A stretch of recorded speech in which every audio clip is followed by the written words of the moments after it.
And right there, another great milestone. Another great milestone right there, 4 good suit leak checks. And we talked about that earlier about during the dynamic phases of flight, the crew puts those suits on to make sure that everything is safe and sound for them to provide that extra layer of protection as they continue to chase down the International Space Station. Now, from the Space Station perspective, here inside the International Space Station Flight Control Room at NASA's Johnson Space Center in Houston, Texas, arrival day is always a busy one.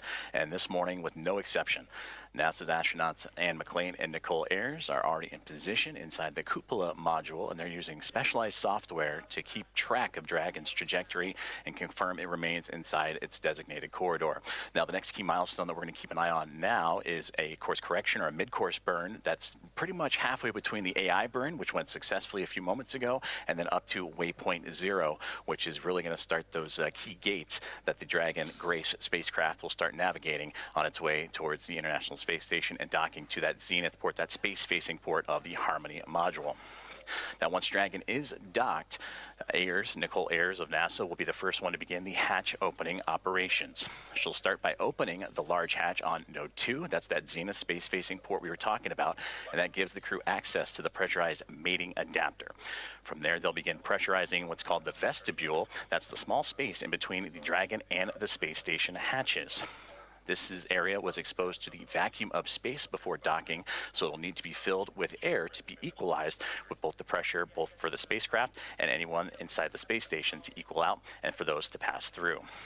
Ayers will then use a small valve on the station's hatch to gradually introduce air into that vestibule, and meanwhile the flight controllers here in Houston will be closely monitoring the pressure readings to confirm that the seal is tight and everything is leak-free before giving the go for hatch opening.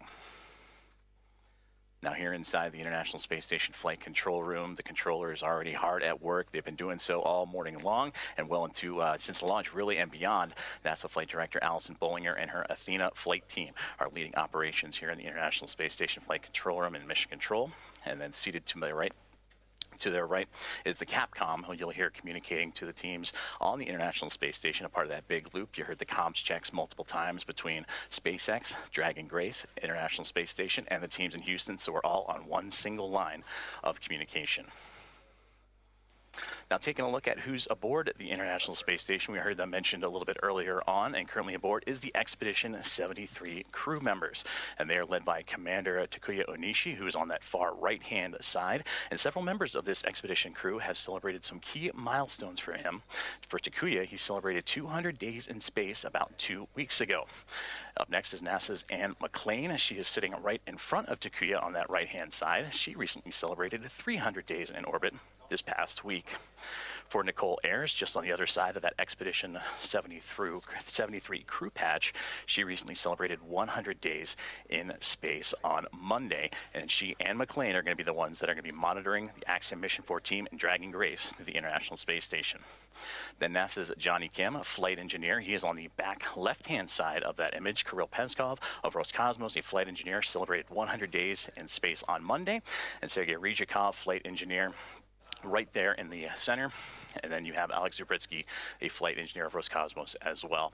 So flight controllers here in Houston have also begun the process of feathering the station's solar arrays and looking to get that multi-step procedure designed to protect the arrays from thruster plume exposure during Dragon's final approach.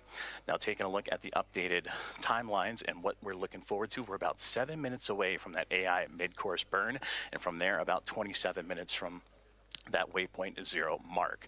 And then from that point on, the space station and Dragon will continue to close the gap between each other, and then about a kilometer away will be the two vehicles, and that'll be in about 13 minutes from now. So again, a lot happening surrounding Dragon Grace and the Axiom Mission 4 crew, as well as those aboard the International Space Station.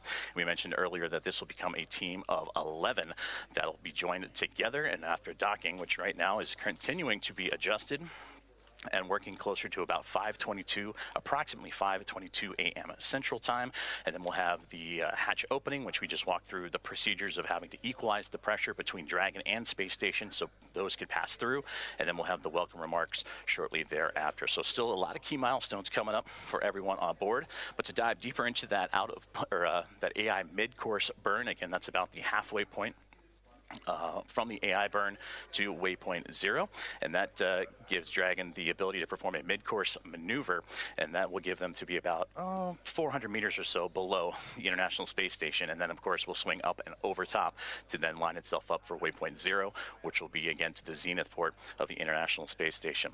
And from there, Dragon will execute a small mid-course maneuver, and that's just to fine-tune its approach and bring it to about that 400-meter mark and get ready for the remainder of its gates and those checkpoints it has to come to for the International Space Station and Dragon to eventually meet up. Now, about 90 minutes ahead of docking, attitude control of the International Space Station will be handed over to the Russian thruster system, giving the station a finer point capability as Dragon closes in. We're looking forward to welcoming the Axiom mission for astronauts aboard the International Space Station. Now, as we continue to get ready for that approach initiation burn, or that mid-course burn in about 5 minutes or so, we're going to continue to check in with our teams in Hawthorne and here on the ground in Houston. As you can see right there, the process that it took for Dragon to get to the International Space Station, starting about 45 minutes after launch yesterday with the phase burn, and then that stair-step approach to get to the front door of the International Space Station with those 5 key burns leading into the approach initiation.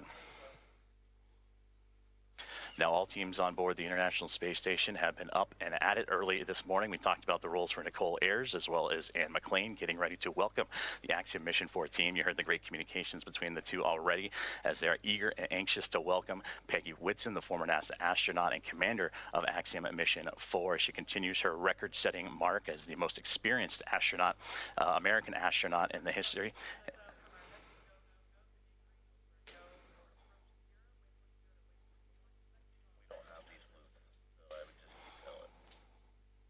Currently listening into the loops of here, the teams on the ground as they're getting ready to do a go, no-go for waypoint 0 and Dragon's continued approach to the International Space Station.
even pursue this mission. He simply said yes. And in doing so, he walked through the door and made the most of it. No matter what he's faced alongside this crew, from days of poor weather out at the Knowles expedition, which is the National Outdoor Leadership School, to processing kind of the immense volume of procedures that must be taken on and understood across all of the myriad of procedures that one must understand and become proficient on for this kind of a space flight. In the midst of all of that, he has remained calm and collected, and quite honestly, just made it look easy. And what's more, he has this unwavering spirit about him that just invites everyone around him to step up and into their roles effectively. It's awesome to hear these stories about the way this crew really came together and everything that brought them to the mission today. For those of you who are just joining us, we have some great graphics along the base of your screen to help you follow along the mission the same way that we have been eagerly following it for the last several weeks, really, in the lead up to today. So along the bottom left-hand corner, we've got some telemetry on where our Dragon spacecraft is, including its speed and altitude. And then on the bottom right-hand corner of the screen, you actually see our location around the Earth. And that rightmost corner is the firing of those Draco thrusters on board. And right now we're getting great views from inside the spacecraft of our crew working with those touchscreen displays, stepping through these checklists.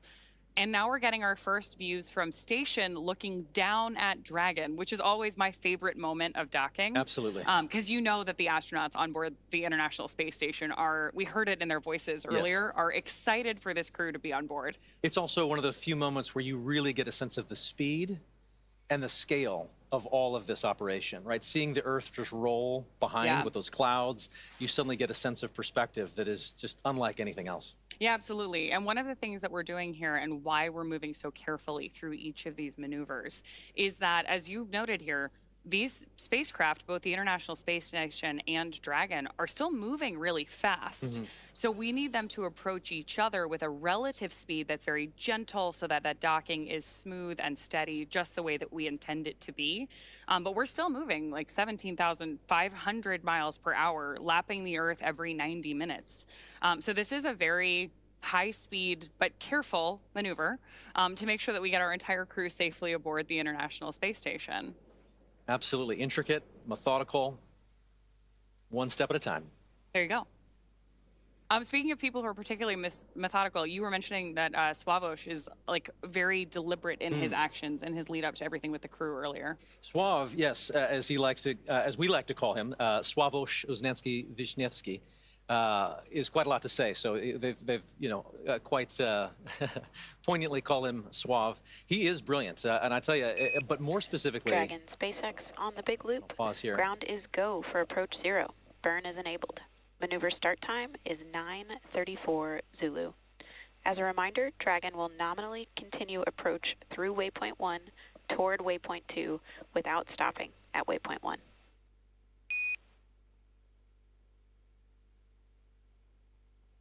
And there we have And another. Dragon copies all, and we're go for the approach as well. Another call out between Core and our commander, acknowledged by Commander Peggy Whitson. And that was a cool call out too, because we told the crew that we're going to move right through waypoint 1. Each of those waypoints are an opportunity for us to pause and make sure that everything's going well. So that means that everything's really going on track, right? We're ready to move into this next process of approaching the station. So we were talking about Suave, and just to finish that thought, I have often described him as somebody who is brilliant, but more specifically, he is curious.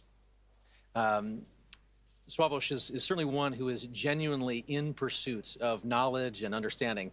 I've actually never seen him to shy away from asking the next question. Throughout all the training, you can expect him to raise a hand and lean in, and everyone else does as a result. I mean, you just kind of get pulled into that earnest pursuit of knowledge, and he wraps it all up in a pretty good charm. He's exciting to learn beside. You know, I for one found myself wanting to lean in and learn alongside him as an outsider here. But his curiosity is probably matched only by his love for exploration and being out in the unknown. Like from sailing to hiking to kind of peering over that next ridge, he is one who is constantly seeking and experiencing something new. He has a love for this life and for this planet that is infectious. one can only imagine how that perspective is growing as he's looking out the window and seeing the Earth and perhaps even maybe the ISS at this point outside Dragon. Oh yeah, absolutely. I mean, speaking of his love of something new, three of the crew members that we have on board AX4 are first-time flyers to low Earth orbit and to the International Space Station. So very excited to hear their take on both being up there and then everything they have to share with all of us once they return. So with that, can we round out some stories here for our fourth crew member? Absolutely. So Tibor, he is an incredible thinker. You can just see him process any information and immediately then begin to put it to use. He is someone who just grabs and goes. But also, even more than that, he's someone who really feels things deeply. He cares about what this mission is. He cares about what it means for all those back home in Hungary. He's got a very high emotional intelligence, I would say. He can read the room in an instant. But I tell you, his gift to humanity is to then be able to elevate and brighten everyone around him. I don't know of a single instructor, maybe ops team member, or even medical support staffer who doesn't smile when they think of Tibor Kapu. And I also tell you, he is tireless. There is quite a lot that he is capable of and responsible for, and that is invigorating to just see him approach every step of everything he's asked to do with diligence. And there were a lot of steps in the lead up to this for our crew. Astronaut preparation is extensive, from training that's specific to each crew member's role to learning SpaceX protocols, space station systems, and preparing for the science and outreach activities they'll be conducting in space. Private astronaut training is pretty rigorous. So in addition to the work that they did in the field, like you mentioned with the National Outdoor Leadership School, or NOLS. Station Houston on the Big Loop. First step, 1 of 1.102. Can you please confirm Dragon is in sight and give us an attitude assessment?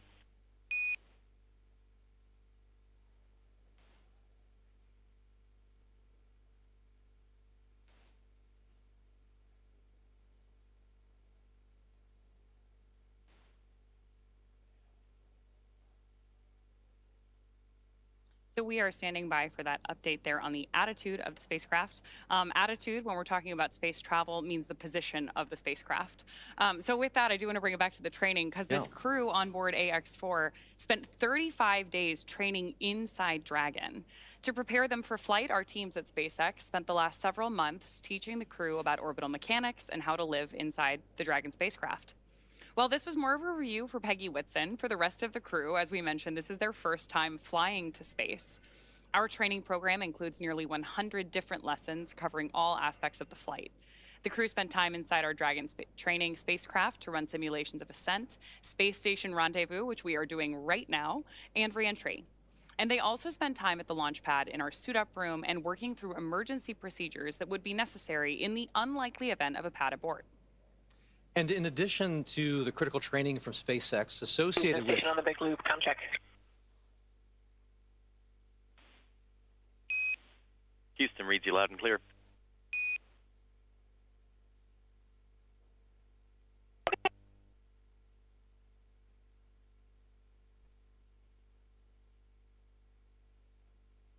And as we were saying, in addition to the critical training from SpaceX associated with all of these dynamic phases of ascent and return, Axiom Space has facilitated a host of training efforts since August over these last 10 months to ensure that the crew and all of those who support them are ready Station for this Houston on mission. the Big Loop. We did not copy your last.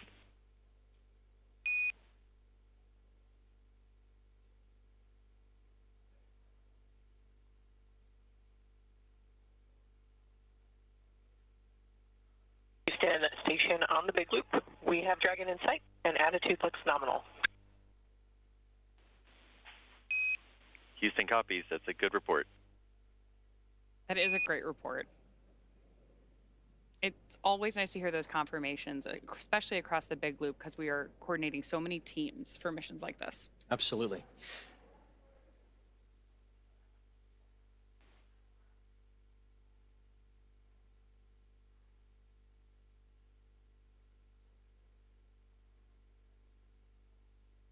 Looking at the graphics at the bottom of the screen, you can see where Dragon is over the Earth. And from my vantage point, I believe that is just east of Africa.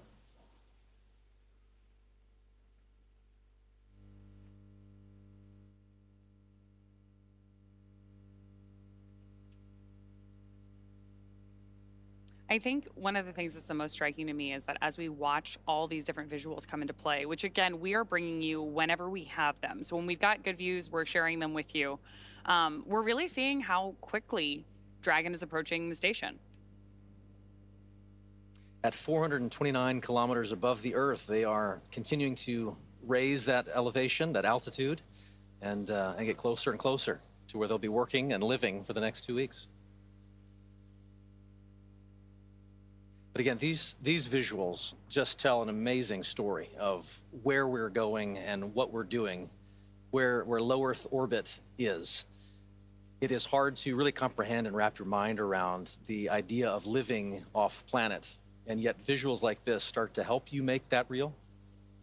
Oh, absolutely. And hearing commentary like we did earlier from that on-orbit check-in, it was great to hear how quickly even the crew was saying they were learning how to do things in microgravity, especially because we have so many first-time flyers on this mission. Hopefully, first time but not the last. We have a repeat with our commander, Peggy Whitson, as well. Absolutely. A little bit of joy goes a long way, and overcoming some of those probably initial sensations and adjusting to microgravity.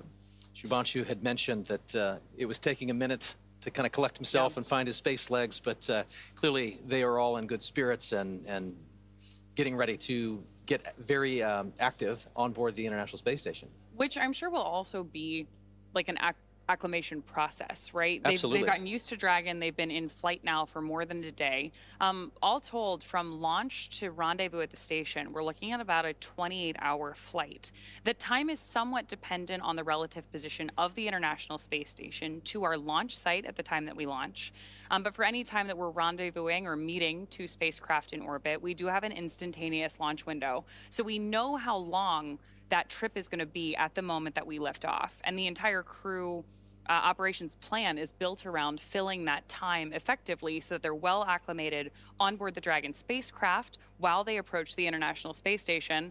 But then as soon as they get on board, we'll do our welcome ceremony. And I'm sure there's an orientation for them as well. Absolutely. So they have an effective 2 weeks while they're up there. And the clock starts as soon as they get on board, right? You just mentioned the welcome ceremony. So there will be a moment once they've crossed the hatch and are officially on the International Space Station where they get to meet the other expedition crew members, have a moment to meet and greet, acknowledge the moment with a little bit of ceremony and tradition. There might even be some pinning of astronaut pins to go around. But then they get right to work. Certainly, I know that there are steps where they take to just kind of acclimate to the station, where the commander is going to take them around and make sure that they're clear on roles and responsibilities. But then again, the red line begins, and they are chasing it for the next 2 weeks, trying to accomplish a host of research efforts and outreach events. It's a full couple of weeks ahead of them. We also have a full couple of hours here ahead of us before we get to that part. Yes. We are less than a minute away from approaching waypoint 0. So I do want to check back in with NASA. Joseph, why don't you give us an update on where our spacecraft is relative to the ISS?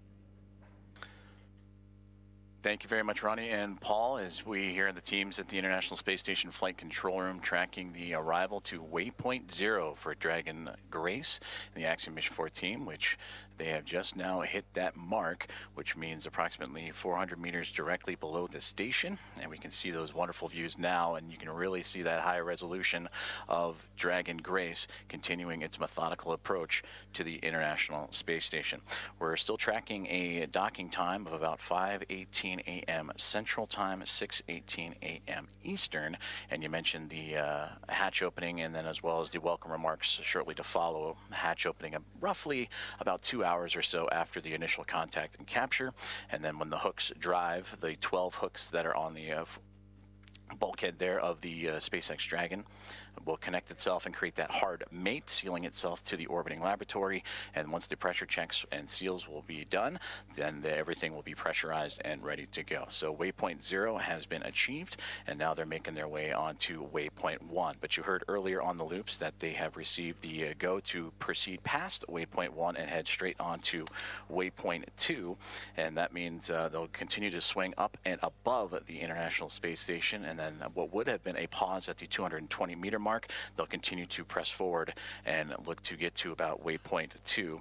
And waypoint 2's arrival will be just right on the doorstep of the International Space Station, Dragon, about 20 SpaceX meters away. On the big loop, approach 0 has started and the trajectory has converged on waypoint 1. Expect arrival at waypoint 1 at 10:09 Zulu.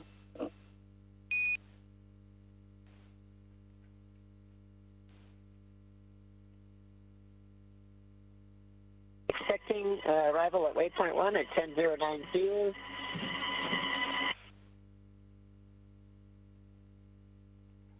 And there you heard it right there, that they are continuing to move on along and get ready to approach what would be waypoint 1, which that milestone will be in about a little less than 40 minutes from now. As you see right there on your screen, the Dragon Grace spacecraft continuing its methodical approach to the International Space Station. And of course, the 7 members aboard Space Station right now, looking forward to welcoming Commander Peggy Whitson, pilot Shubhanshu Shukla, as well as mission specialists Sławosz Uznański-Wiśniewski and Tibor Kapu to the orbiting laboratory. And a welcome back to Commander Peggy Whitson. This will be her 5th time in her 5th space flight. All of her space flights, what are the previous 3 with NASA and now 2 with Axiom Space, all key components and key missions involving the International Space Station. And you also heard on the big loop confirmations from Nicole Ayers and Ann McLean, who are monitoring Dragon's approach. They are in the cupola. That is the famed window to the world from the International Space Station that you see so many stellar views from many astronauts that share their experiences from the cupola. That is where they're using special technology to monitor and make sure that the Dragon spacecraft stays in the exact corridor, and that makes sure that everything is remaining on track and stays in its expected zones. Now, as we continue to march towards waypoint 1, and again, they will bypass waypoint 1 unless they need to make that pit stop to make sure everything is fine-tuned and ready. Once Dragon continues through waypoint 1, waypoint 2, and then eventual capture, Nicole Ayers will be the primed NASA astronaut to start the hatch opening process. And that'll begin by opening the large hatch on the Node 2 Zenith port. That is the port facing outer space, and that gives them access to the pressurized mating adapter.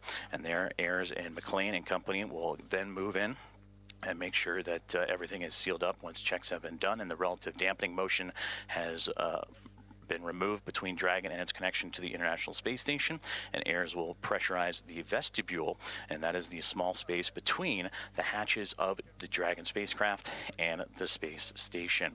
Now, that vestibule has been exposed to the vacuum of space, and that was all due to prior to docking. So the crew will need to fill it with air to make sure its pressure is nearly equal with the atmospheric pressure on Dragon and in the station. That pressure, similar to what we experience here on Earth at sea level, about 14 psi is what we need to bring it up to, again, from the vacuum of space. A very good afternoon, ladies and gentlemen, and as we say at CMS, Jai Jagat. It is a very important day for all of us. Ladies and gentlemen, yesterday we were together. We celebrated, we were thrilled, we were excited. Some of us were overwhelmed. And today is a continuation of that same celebration, because today, ladies and gentlemen, marks a historic milestone as our very respected alumnus of CMS, Group Captain Shubhanshu Shukla, docks with the International Space Station. In case you're wondering what docking actually is, don't worry, in a minute from now, we'll make it very, very simple for you.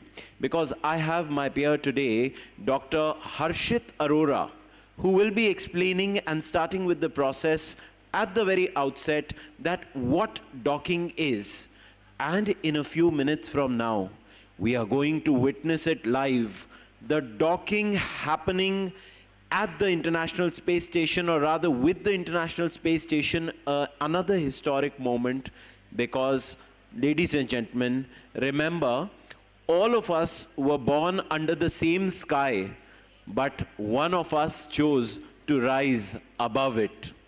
Ladies and gentlemen, can we start this day with a huge round of applause for the group captain who's going to be docking the ISS in a few minutes from now, because remember, the tagline for today is, all of us were born under the same sky, but one of us chose to rise beyond it. So without further ado, with great pleasure and privilege, I invite Dr. Harshit Arora to explain to us what docking really is. So over to you, sir.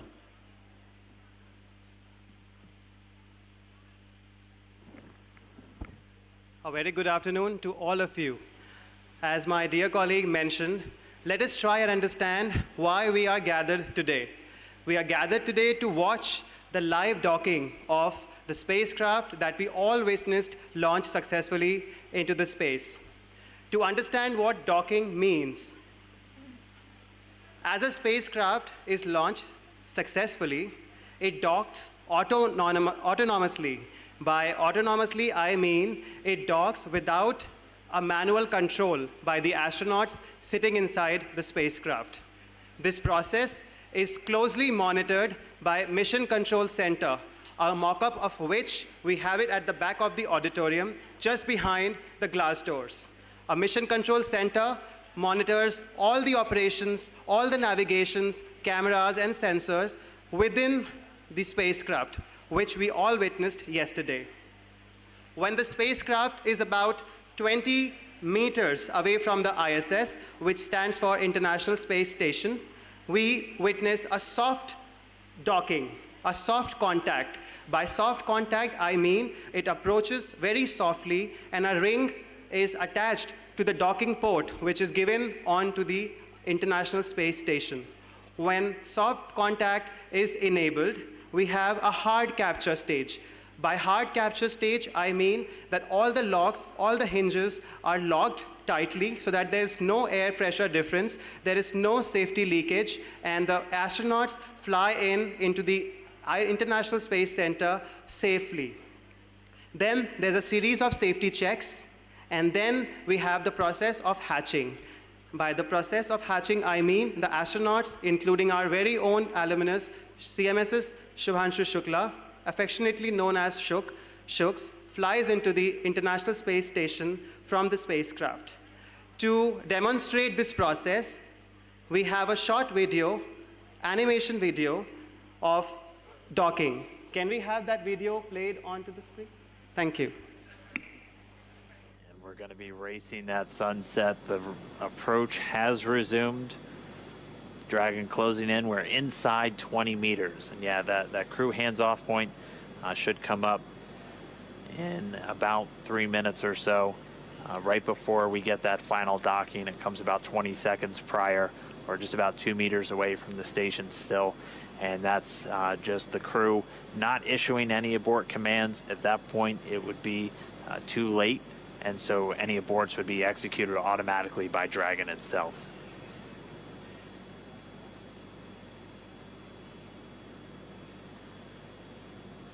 So we're closing in at less than 1/10 of a meter per second at this point.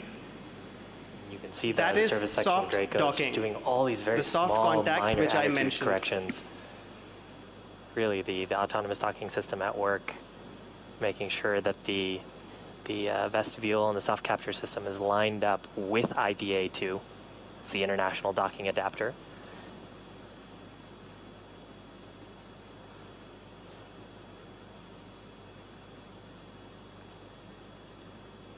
I would like to mention that this is a previous video from Axiom mission. This is not the live docking that we are going to witness today.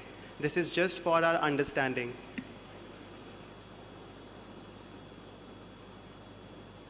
You can see much more clearly there the hinge mechanism for the nose cone. Those 4 black circles are the forward bulkhead Dracos, not to be used at this time. And then, of course, the pedals of the soft capture system.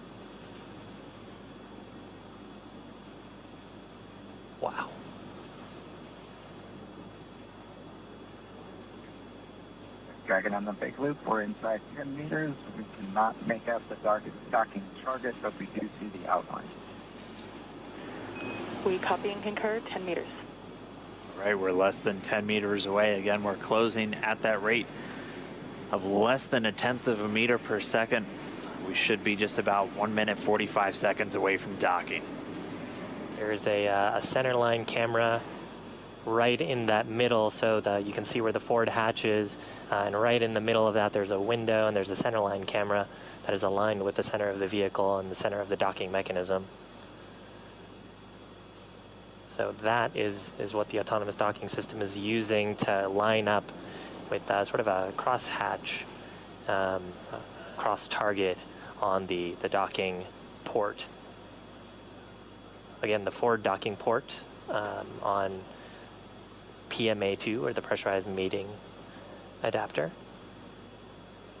And we are just 5 meters away.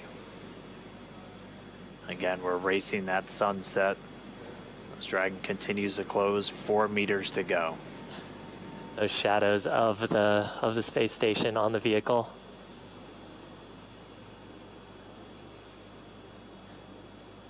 Yeah, you can actually see the centerline camera pretty clearly there, sort of with the contrast of the sun right now. 3 meters to go.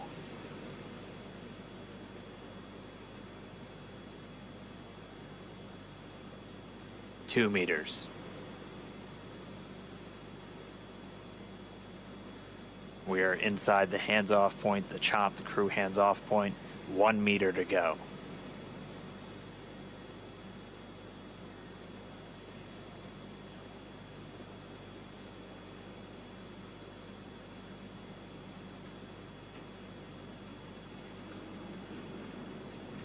Soft capture complete. Dragon in space. Soft capture confirmed. Stand by for retraction and docking. They mentioned soft capture is complete. Now we are waiting for the hard soft capture. We have docking, that coming at 7:16 a.m. Pacific time, with the station and Dragon flying 262 statute miles right over the border between northern China and Mongolia. You saw a little bit of motion there of Dragon. That was that relative motion that the soft capture system is damping out. Once that motion is clear, then the soft capture system will be retracted, and Dragon will go for hard capture.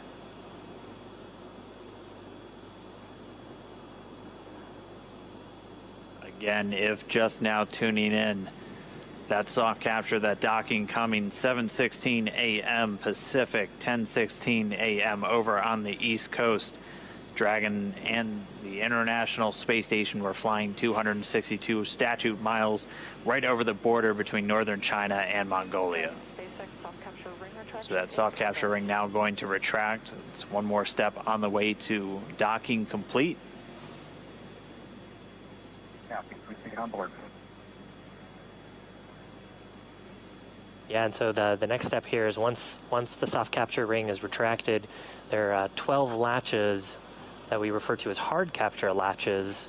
Those are what will really create that pressure tight seal between the Dragon spacecraft and the International Space Station.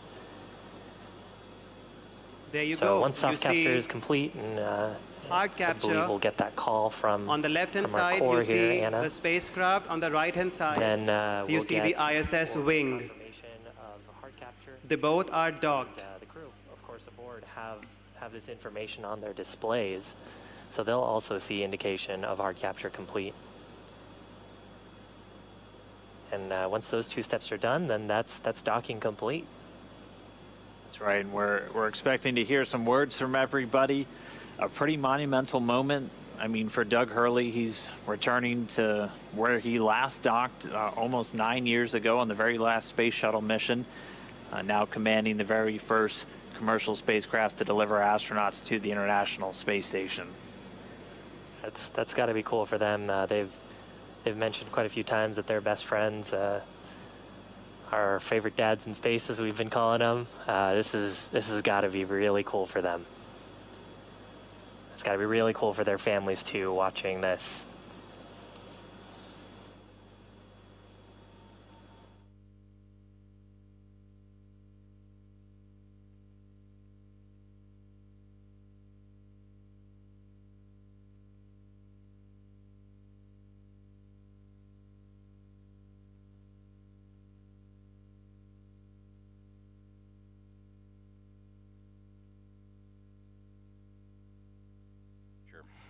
Will connect, and then the hooks will drive the 12 hooks in 2 sets of 6. Will drive and form the hard mate. Ladies and gentlemen, Dragon and the space station. Dr. Harshit very ably explained to us what exactly docking means, and that's exactly the historic moment we have gathered to witness. In a few minutes from now, we would be playing 2 special presentations for you. Presentation 1 is called Reliving the Journey So Far. You saw the moments yesterday, the thrill, the excitement and the joy of all of us being here. Most of what was covered in the press today. So, ladies and gentlemen, we would be playing those presentations for you in a few minutes from now, but on screen right now at the center, you'll be watching the live position where the Axiom 4 mission is, the live feed of it, and a few minutes from now we are going to begin with the formal part of the ceremony, that is invocation of divine blessings, that is perhaps exactly what we need right now, the school prayer in a few minutes from now. Until then, ladies and gentlemen, kindly please enjoy the live feed on the center screen, which will be now cast on all the screens in the auditorium. Thank you. 24 minutes from now, the go no go for that will be in about 15 minutes or so, and we'll keep an ear out for those comms. As again, Dragon's starting to slow down its approach towards the International Space Station, a very methodical journey that all started shortly after launch, what was yesterday morning at 1:31 a.m. Central Time, 2:31 a.m. Eastern. That saw the Axiom Mission 4 team reach orbit and begin its journey to track down the internet.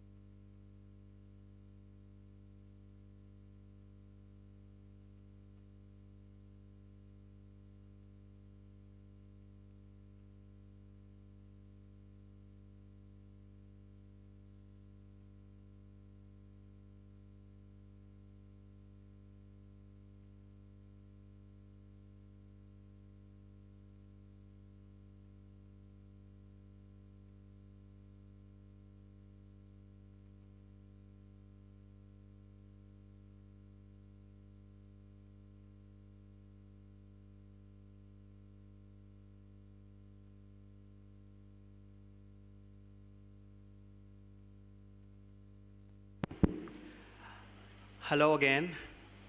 Till the time we are waiting for the videos that we have prepared to relive what we had yesterday, I'm going to explain few important things to you, and we'll all understand the gravity of Shux's purpose while he is on ISS, which is International Space Center. The major question is, why is Shux sent by ISRO on ISS? What's the agenda? What's the plan of action? There has to be a reason why Shux is on that ISS for a period of 2 weeks. I'm sure we have a lot of science teachers in here and science enthusiasts, if not science teachers. And we'll surely understand the purpose of some experiments, right? Do we have science teachers in here? Can we raise hands? Science teachers or science enthusiasts who are ready to learn about science and experiments. While Shux is on ISS, he has a lot of experiments, major 7 experiments given by ISRO to perform under those microgravity conditions on ISS. I'll tell you few funny ones, few interesting ones, which we all like to hear about. We all know that we grow seeds, we grow fruit and plants in our backyards, in farmlands, but they all grow under normal gravity condition. We have air, We all teach these to our students, right? We all teach seeds, flower, germination to all our students in class 8th, 9th, 10th. Do you agree with me? Raise your hands if you agree. Bio teachers, chemistry teachers, physics teachers, art teachers. We all know about seeds and germination, right? But those processes happen on Earth. And on Earth, we have a very special thing called gravity. We have another special thing called oxygen. We have air, moisture, all those things which we need to survive and grow and develop. But what happens on ISS? We have microgravity, no oxygen, no nourishment from soil, no nitrogen. So there has to be an experiment done by Shubhanshu Shukla, given by ISRO, in those microgravity conditions so that we can understand how seeds can sprout or germinate or grow under those conditions. Now, why is he going to do that? We all are attending trainings these days. I am a part of those trainings. We all know experiential learning, learning by inquiry, right? We all are undergoing trainings, teachers. So why is that experiment important? Because humans, I would say, are going and finding, places to live outside Earth. We are going and finding and exploring, facts about Mars and moons. So Moon and Mars do not support the same climate or weather condition that we have on Earth. So it is really important to mimic those experimental conditions on ISS. And that is the reason why Shux is performing those experiments in that system, which is International Space Station. Another important or very fun experiment is he will record and understand how astronauts lose muscle mass, how they change their brain activity and bodily activity. We all must have seen Sunita Williams coming down from the space with some deformity, some facial changes, right? With loss in muscle mass, she became very lean and thin. So this is what happens to astronauts who live under microgravity.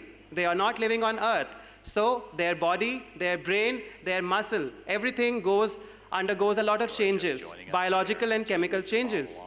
So Shux is going to be responsible to record and understand those changes under those microgravity conditions and bring us back the data so that astronauts going on further mission. We have Chandrayaan, we have Gaganyaan, we have so many important missions from India, and who knows how long a mission can be.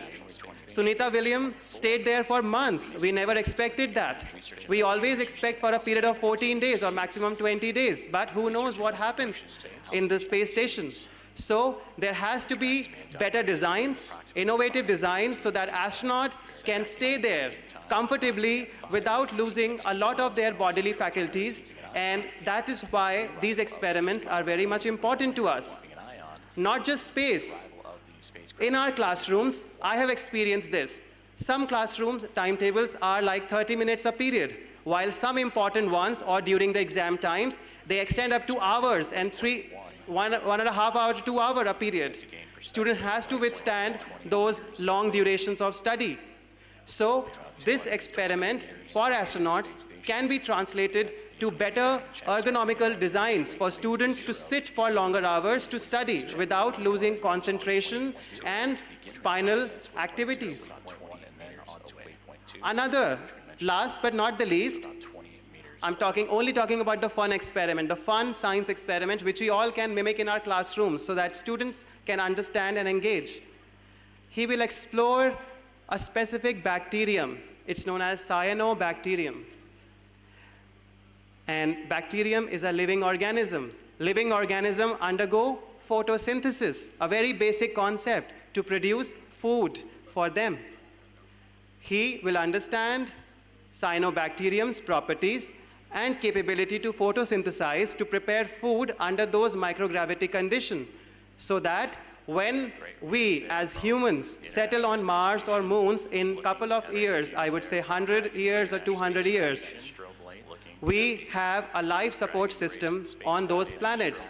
Because as we know, those planets are not so habitable as of present. So from these three experiments, How many of you understood the importance of science and, design and thinking? Raise your hands if you find these experiments interesting and if you would like to engage students with such activities. I would like to do that. I see only few hands.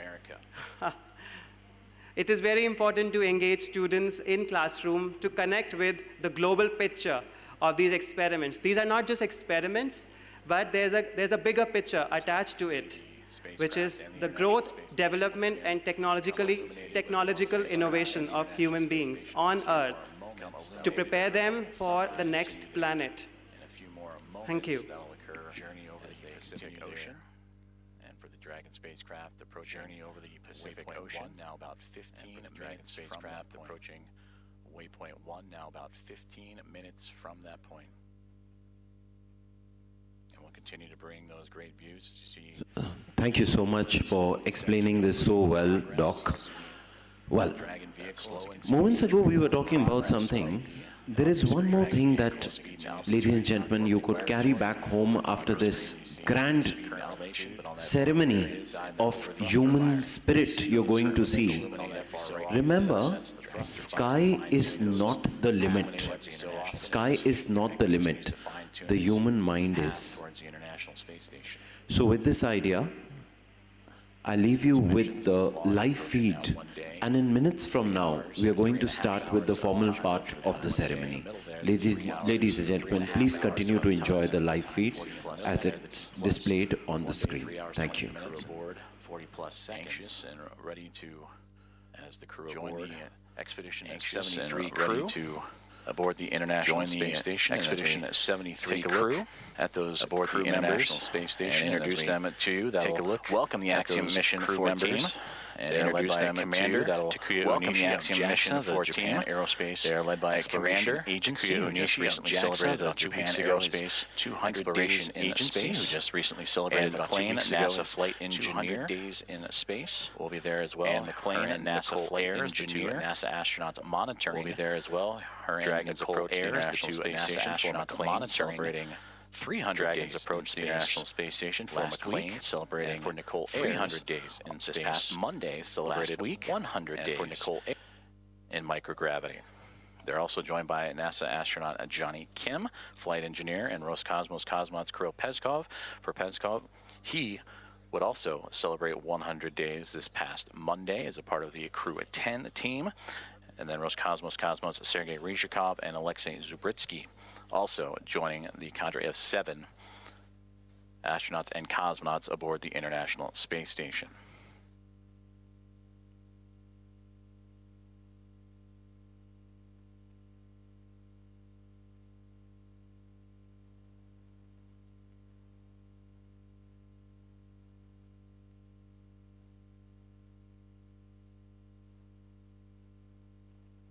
Opportunity today.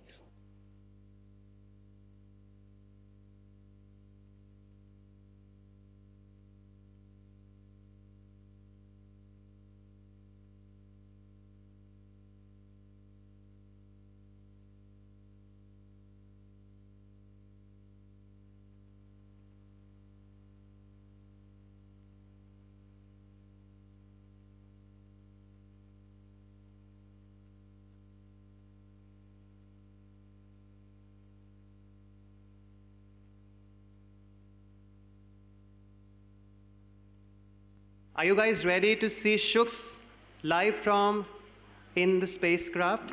We have some live interaction, not in live interaction, but live feed from what's happening inside the spacecraft with all the crew members. So let's watch them interact, have fun, and learn from their experience.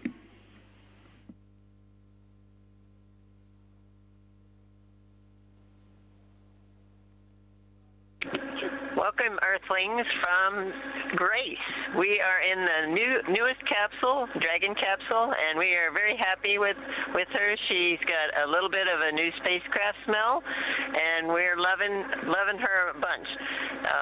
It's so much fun to be up in space again. Always fun to be in space, but it's really fun to be in space with 3 new astronauts. And they've got a lot to share with you, but we just wanted to welcome you on board, Grace.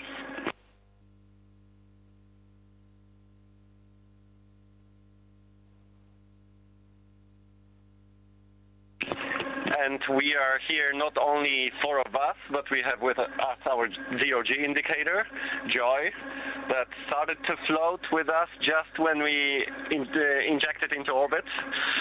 Joy is floating with us all over the capsule, so sometimes we have to find him and her here with us. But it's an amazing feeling to be in orbit for the first time. When I unbuckled for the first time, I didn't feel 100%, but then everything settled, and when I looked out through the window for the first time, the view was just stunning. Where we are? Now we are flying over Europe. We have just before this conference, we saw passing Italy, Sicily, the Greek islands, and the Balkans, and now we are going a bit slightly up north, so towards Hungary and Poland a bit on the side. So yes, this is a great moment to be able to see back on Europe, on home, on our countries, and yes, Maggie, you can show the view through the window. Okay.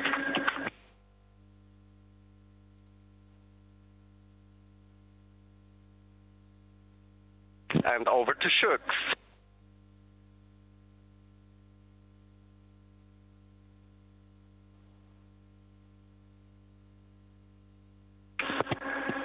Hello everyone, Namaskar from space. I'm thrilled to be here with my fellow astronauts, as Peggy said, 1 veteran and 3 rookies, and wow, what a ride it was. Frankly, when I was sitting in the capsule in Grace yesterday on the launch pad, my only thought in my mind was that let's just go. After 30 days of quarantine, it was a feeling that I just wanted to go. You know, the excitement and all was, you know, probably far away. It was just the feeling that let's just leave here. But when the ride started, it was ladies and gentlemen, like kindly please rise. It is with great pleasure and privilege that I welcome the manager of CMS, esteemed Professor Geeta Gandhi Kingdon, ma'am, amidst us, and please welcome her with a huge round of applause, ladies and gentlemen. And let me take this moment also to share with all of you, this is the moment that Shux is interacting live with NASA, and we're watching that live feed. So ladies and gentlemen, kindly please take your seats. I really want to thank each one of you. Also to family and friends, you know, your support has mattered so much. This is so much because of all of you guys. We showed you joy and grace. You know, this is Swan, a great symbol. It looks really cute, but we have a very important swan in our Indian culture, which we are about. Swan symbolizes wisdom. It also has the ability to discern it should be focused on and what does not. So basically, they call it an age of distraction, I would say. So this means a lot more, not just a zero-G indicator for us. And I think that we all have symbolism in Poland and in Hungary, in India as well. So I think this looks like a coincidence, but it is not. That it has more meaning than what we are attaching it to it. The capsule itself, Grace, has been very kind. I have been feeling, I was not feeling very great when we, you know, got shot into the vacuum. But since yesterday, I've been told that I've been sleeping a lot, which is a good sign. So I think that's a great sign. I'm getting used to this quite well, enjoying the views, enjoying the entire experience, learning like a baby, you know, learning the new steps, learning how to walk, learning how to control yourself, everything, learning how to eat, I think. So it's a new environment, new challenge, and I'm really enjoying this experience with my fellow astronauts here. And it's good to make mistakes, but it's better to see somebody else do that too. So, so it has been a fun time up here. That is all I have to say. Thank you so much, guys, for making this happen, and I'm sure that we are going to have a great time. And with this, I will hand over to Tibor now. Ladies and gentlemen, can we continue a thunderous round of applause for Shux, who was interacting live from the space. What a moment for us. Do you see the toy he was carrying? It's not just a toy, he told us. It's called joy. And in space, in the world of distractions, it is a symbol to keep them focused on what matters. So ladies and gentlemen, in a few moments from now, we are going to begin with the formal part. Until then, please enjoy the live feed. Even though we were sitting basically almost 3 hours in our capsule, our new capsule, and those times could be sometimes a little bit boring, we had those minutes and seconds when it was actually very, very exciting, even before the launch. When the launch happened, it was a feeling that I could not predict. We have been trying to prepare for those minutes and seconds for a long time, including the centrifuge training, including fighter jet trainings as well. But the rocket launch is completely something else. I was really, really happy that we could do this finally, and we also wanted to thank you for thanks for everyone around the world, and every person, every team who made this beautiful day happen, because finally our day came. When it comes to joy, a team that has joy is a team that is healthy. I think those words resonate with this crew the most. But it's not only us; it's all the teams around the world that we have been privileged to work with in the last year. Every time we look at her, we think of those people as well. We had so much fun, so much happiness during this year. All those happy moments are gathered and culminated in one little swan. And maybe some other words. This plush is actually a tribute to the one and single son in the crew, Sid, because he's the son of Shux, and he loves animals. So every time when I look at Joy, I also think about the hopeful future because of that. And a few words on Grace. I think we have a very deep connection with her. She's taking care of us really, really well, and this is her first time in space, and also the same goes for the three of us. So I think this is a deep connection. We love her. She's taking care of us. I wanted to say before that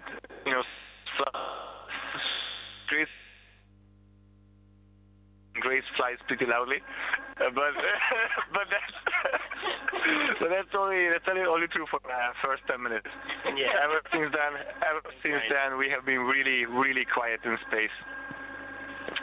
When it comes to the first impressions of Earth,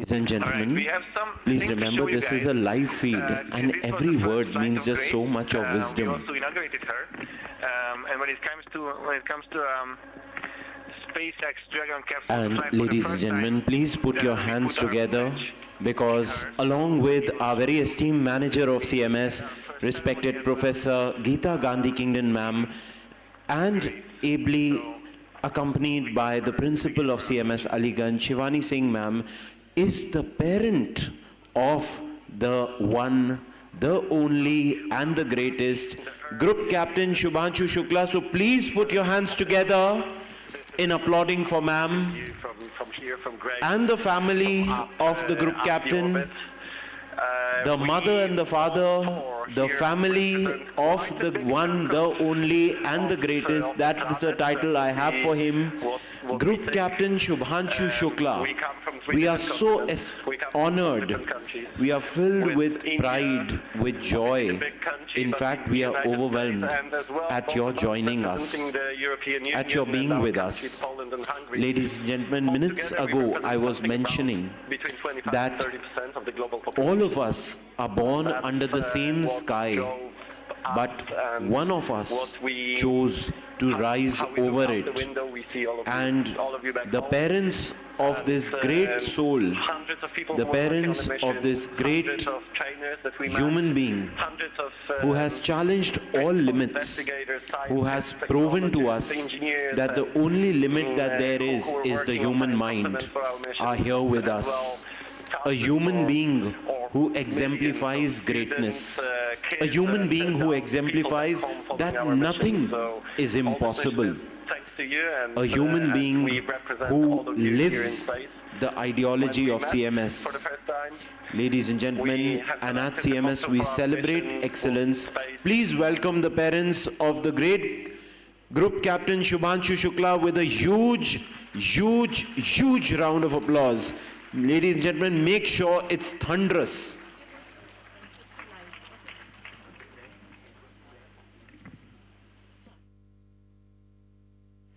So, ladies and gentlemen, as we see that our very esteemed members of the media are right now interviewing our very esteemed manager of CMS, the parents and the family members of the group captain, because today as well is a very important segment of the ceremony.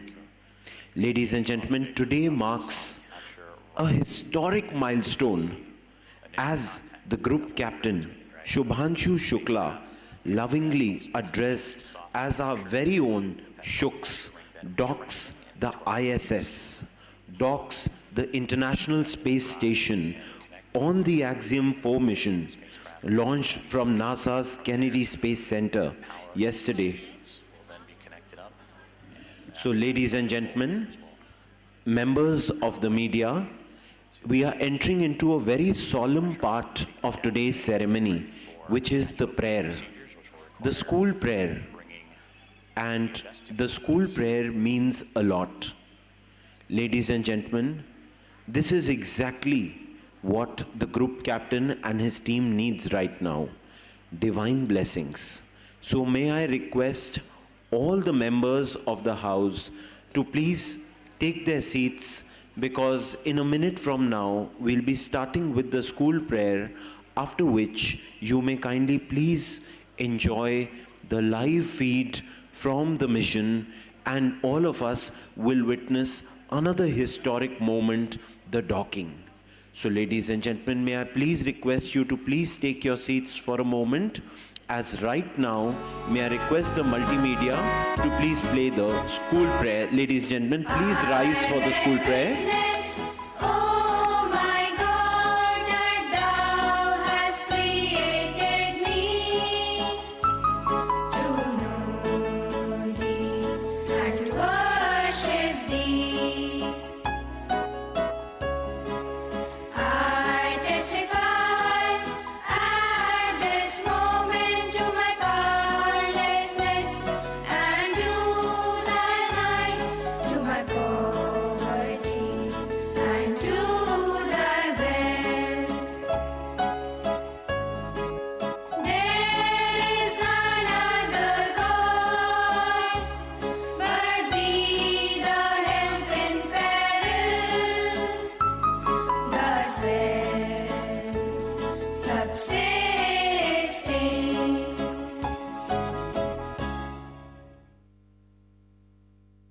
Ladies and gentlemen, kindly please take your seats.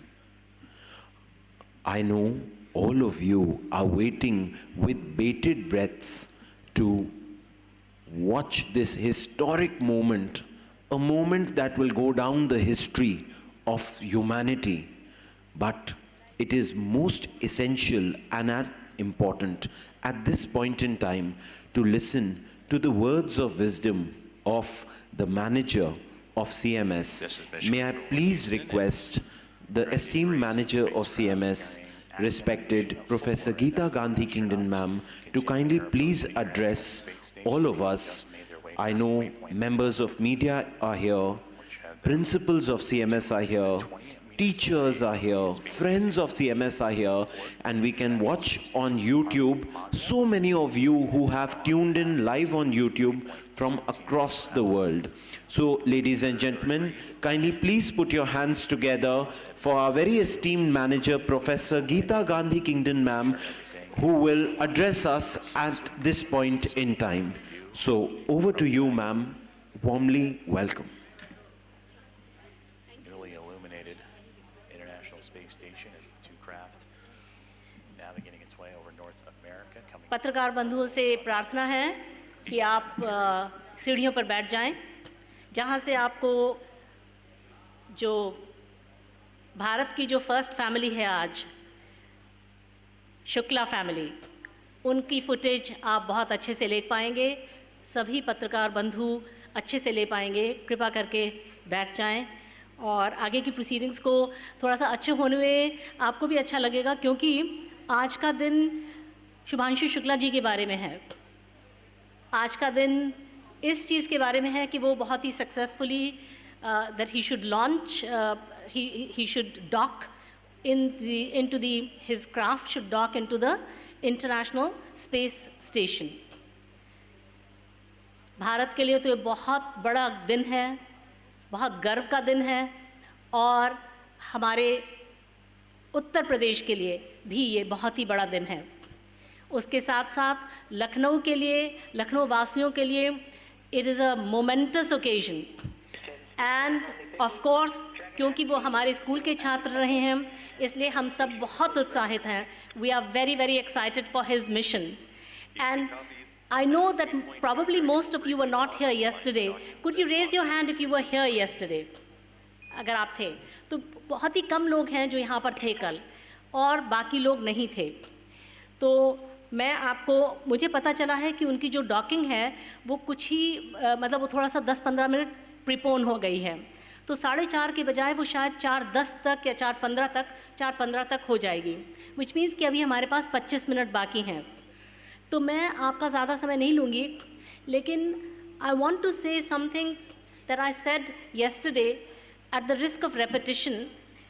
I want to say that which I shared yesterday, which is all to do with the fact that our own Shubhanshu Shukla is going up into space, and what is the significance of Shubhanshu going up into space. As we celebrate, we should know the reasons why we are celebrating. We are celebrating first because Shux hamara beta hai. Secondly, he is the pride of India, the pride of UP, and he is the pride of Lucknow. He's one of only just over 600 people ever to have gone into space in the history of humankind. What a privilege, and what a hard-earned privilege that is. He has deserved it. He has sweated blood and tears in order to deserve it. And he thoroughly deserves it. He has the moral authority to be the claimant of this 1 in a billion opportunity. Today we celebrate an incredible role model, a person of admirable personal qualities that we want to see developing in every single child of India. He has perseverance, curiosity, hard work. He has a lot of focus. I once heard an interview with one of his family members, and they said that he has Arjun-like focus. You know, Arjun could see only the pupil of the eye of the bird reflected in the water. Shubhanshu has endurance, rigor, scientific precision, and a very dogged attitude. If he determines to do something, he will jolly well do it. So those qualities are worthy of admiration, they're worthy of emulation. Fourthly, his mission represents an extraordinary contribution to expanding the frontiers of knowledge. And this knowledge, pushing the boundaries of knowledge, is going to be of great benefit to humankind. It will increase the prosperity and well-being of mankind, because the findings of how phenomena, how physical processes, how biological processes are different when a person is when the object is in a microgravity environment, those findings can have potentially massive benefits for humankind. And probably the biggest value of space travel is the fact that it gives a person a unique vantage point. Of course, he will have a unique vantage point in a very literal sense. You know, he will be sitting in a place where hardly anybody in humanity has ever sat. So he will have an absolutely unique vantage point, literally speaking. But even figuratively or metaphorically, this is true. Because when people go up to space, what they realize is that they see the Earth from such a distance, they can see its smallness, its insignificance, its loneliness, its fragility, and this aloneness in this vast, universe. That is what they see. And I think that makes them realize how futile our wars with each other, how futile the shedding of the blood that we do, and the petty, ephemeral fights and wars that we have. At our school, of course, Shubhanshu has been brought up on the bread and butter and the milk of Jai Jagat, the value of Jai Jagat, that the whole earth is but one family. And I'm reminded of Carl Sagan's blue dot quotation, in which he says, look at that dot, that's here, that's home, that's us. On it, everyone you love, everyone you know, everyone you ever heard of, every human being who ever was, lived out their lives.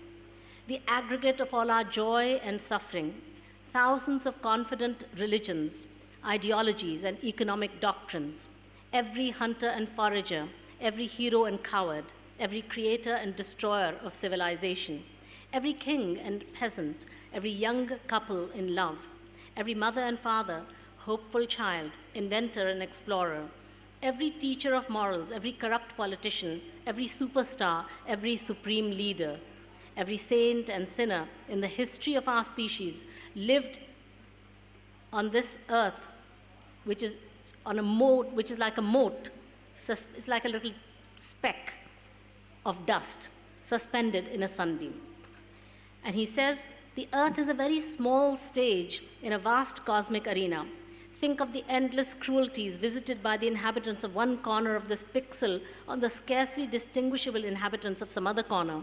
How frequent their misunderstandings, how eager they are to kill one another, how fervent their hatreds. Think of the rivers of blood spilled by all these generals and emperors, so that in glory and triumph they could become the momentary masters of a fraction of a dot. Our posturings, our imagined self-importance, the delusion that we have some privileged position in the universe are challenged by this point of pale light. Our planet is a lonely speck in the great enveloping cosmic dark. In our obscurity, in all this vastness, there is no hint that help will come from anywhere else to save us from ourselves. The earth is the only world known to us and known so far to harbor life. There is nowhere else, at least in the near future, to which our species could migrate. It has been said that astronomy is a humbling and character-building experience. There is perhaps no better demonstration of the folly of human conceits than this distant image of our tiny world. To me, it underscores our responsibility to deal more kindly with one another and to preserve and cherish the pale blue dot, the only home we've ever known. So this is what I think Shubhanshu will be experiencing. See, when he's with the 3 other astronauts, they may be social, they will be cracking jokes, they'll be talking, they'll be discussing their experiments, they'll be carrying out normal human conversation. But a lot of the time will be time for contemplation, sitting in the cupola, looking out. So I think that at that time, he will have time to contemplate the universe. And that is when he will come back with that unique, absolutely unique vantage point. And what he has to say will be very significant because he will have experienced that which hardly any other human being, and certainly out of the 1.4 billion of us, nobody has ever gone except for Rakesh Sharma once. So that vantage point is what is very important. The fact that he comes up, and I feel for sure that when he comes back to Earth, he will make important contributions to space policy of India. And he told me, मैंने शुभांशु से पूछा कि मैं राजनाथ सिंह जी से मिलने जा रही हूँ, आप क्या उनके लिए कोई मैसेज भेजना चाहेंगे हमारे रक्षा मंत्री जी के लिए? तो शुभांशु ने कहा कि हाँ, मैं उनको एक मैसेज भेजना चाहता हूँ। मैं उनसे बताना चाहता हूँ कि जब मैं भारत वापस आऊँगा मिशन के बाद, मैं उनसे स्पेस डिफेंस पॉलिसी के बारे में डिस्कस करना चाहूँगा। Shubhanshu is a deep thinker, and he has big ideas about how our country should progress. And the reason why he has such depth is because you, teachers, have taught him. You who yourselves have that depth, who are yourselves steeped in the values of Jai Jagat, something bigger, something that is beyond just learning of facts and knowledge and skills.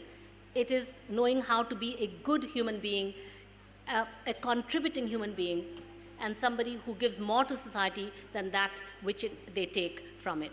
That is what Shubhanshu is, and that is what we are celebrating today. So welcome everybody, and enjoy the rest of the afternoon.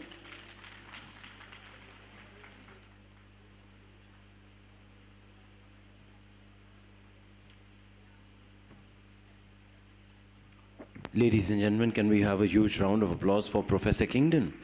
I don't know how many of you listened to the wisdom of a lifetime encapsulated in a few words. And I'd like to highlight this fact. While I was listening to the address, I was, and I'm sure people from across the universe who are watching this, having their own moments of enlightenment.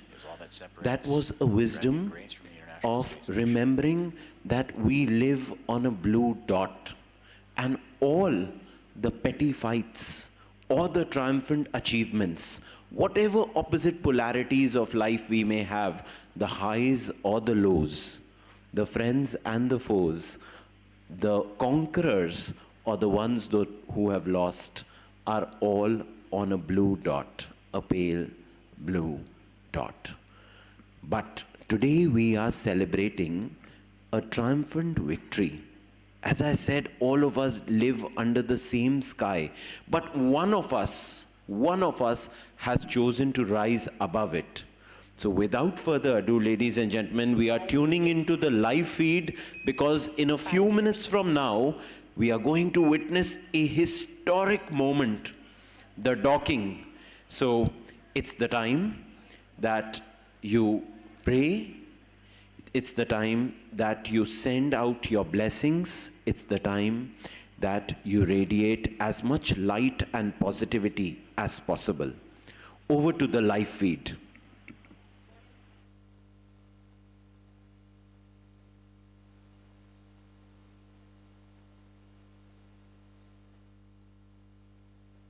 Meters chop. Tube station, 2 meters chop. We have chop. 1 meter. 1 meter.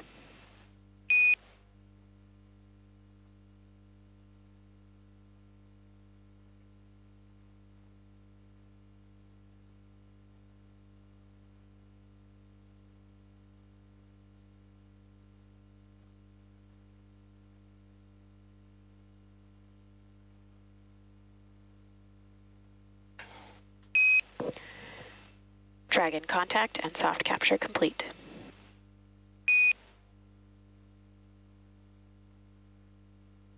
Dragon copy.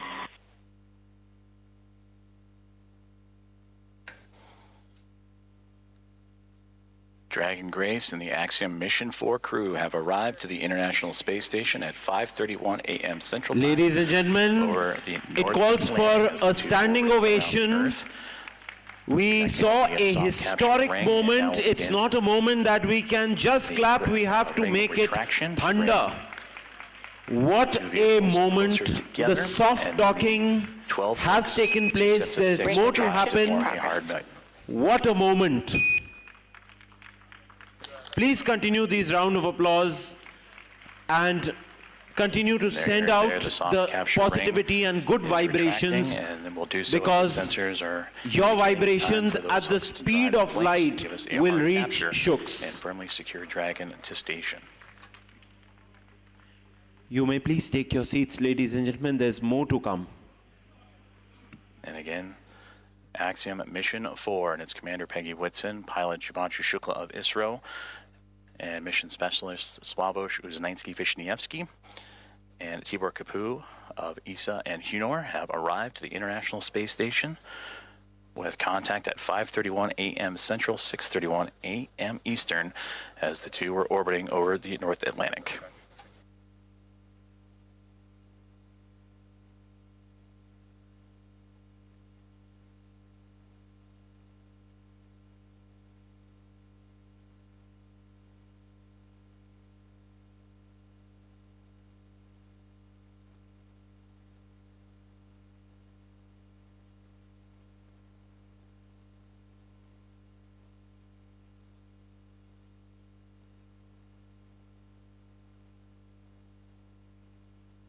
soft capture ring, that initial contact between Dragon Grace and the International Space Station continuing to retract. And we'll await for the calls that the sensors read that it'll be time for those 12 hooks on the Dragon to then begin driving and connecting itself to form a hard mate to the International Space Station. So, ladies and gentlemen, in case you're wondering what's on right now, docking is when the spacecraft joins the locks and locks itself to the International Space Station so the crew can safely go inside. Think of it a kind of a parking, connecting it to a building through which people can walk in. So the approach has begun. The spacecraft Crew Dragon carrying the Axiom 4 astronauts starts getting close to the International Space Station. Thereafter, it continues to use GPS, lasers, cameras to guide itself like a smart car using sensors. Ladies and gentlemen, then we'll start the process of lining up, which means the spacecraft shall slow down. It shall carefully show the lines with the docking port of the ISS, that is the International Space Station. It aims for a specific door called the Harmony module forwarding towards the port. After that, ladies and gentlemen, what you just saw was the soft capture. Think of the soft capture like a gentle handshake. Ring like a retraction gentle complete. handshake. Docking sequence is holding for MCS reconfiguration.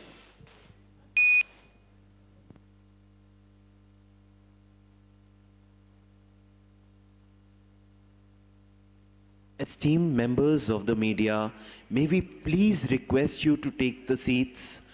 Think of it as your own home, your own country, where you are comfortably capturing this. This is Mission Control esteemed Houston, members of as media, you are seeing a live view of the recently connected Dragon Grace spacecraft with the Axiom Mission 4 astronauts and Peggy Whitson, Shubhanshu Shukla, Sławosz Uznański-Wiśniewski, and Tibor Kapu arrive to the International Space Station, soft capture and contact at 5:31 a.m. Central Time, 6:31 a.m. Eastern, as the two were orbiting above the North Atlantic.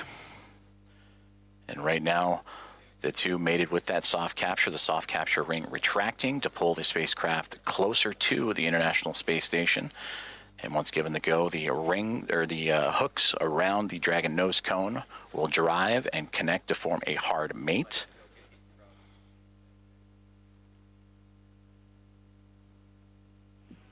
this is the sensitive part, ladies and gentlemen.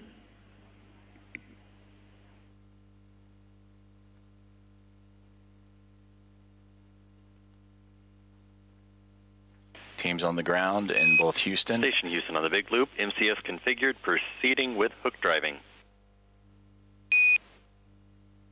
Station copies. And the great call there, that's the next step in this docking procedure, is the driving of the hooks, the 12 hooks surrounding the nose cone or the nose of the Dragon spacecraft. And we'll monitor those. They'll drive in 2 sets of 6. The first set of 6, right now they're traveling, and we'll continue to follow along as the docking process continues on.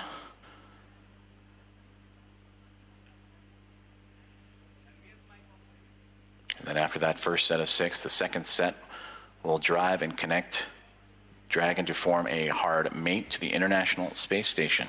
And once the docking is complete, NASA astronauts Anne McLean and Nicole Ayers, who have been monitoring from the International Space Station from the cupola of the Dragon's arrival, it'll be Ayers that'll begin the hatch opening or hatch operations.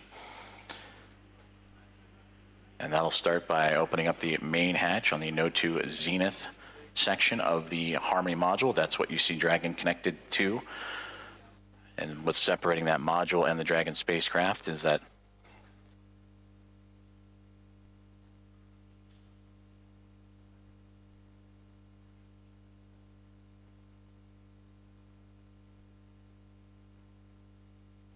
And continuing to monitor that first set of 6 hooks forming that hard mate. And once the full set of 12 airs will continue the docking procedures with the leak checks and then begin making its way into the pressurized mating adapter. That's what you see between the Harmony module and the Dragon spacecraft, and access into there to then what we begin pressurizing the vestibule, that small compartment between the 2 hatches. And that vestibule has been exposed to the vacuum of space prior to Dragon Grace's arrival. So the next step is to carefully reintroduce that air and pressure inside so it matches both that of the station and the Dragon spacecraft. And we just received confirmation that the first set of 6 hooks have driven and closed, and we'll now begin the second set of 6 to continue that hard mate between the Dragon spacecraft and the International Space Station. Ladies and gentlemen, please put your hands together because the 6 hooks have docked now. The soft docking was a complete success. Now what is going to begin is the process of hard docking. And when our group captain comes out of it and goes to the ISS, that process will be called as hatching. Hatching, which is the most important process. So please stay hooked, keep praying, and the soft docking is complete. What a moment of pride for each one of us.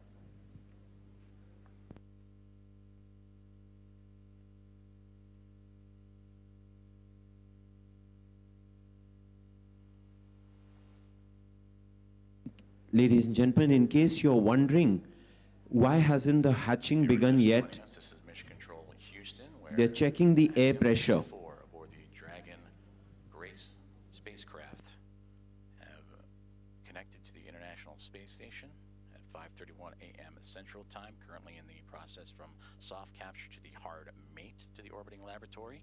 First set of 6 hooks have closed, and now monitoring that second set of 6, 12 in total, to form that hard mate.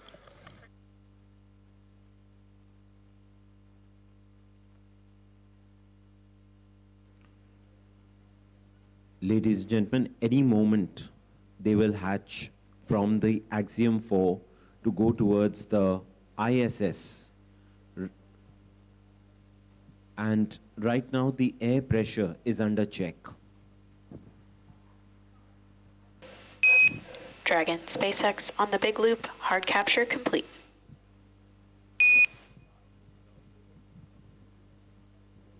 Dragon copy, hard capture complete.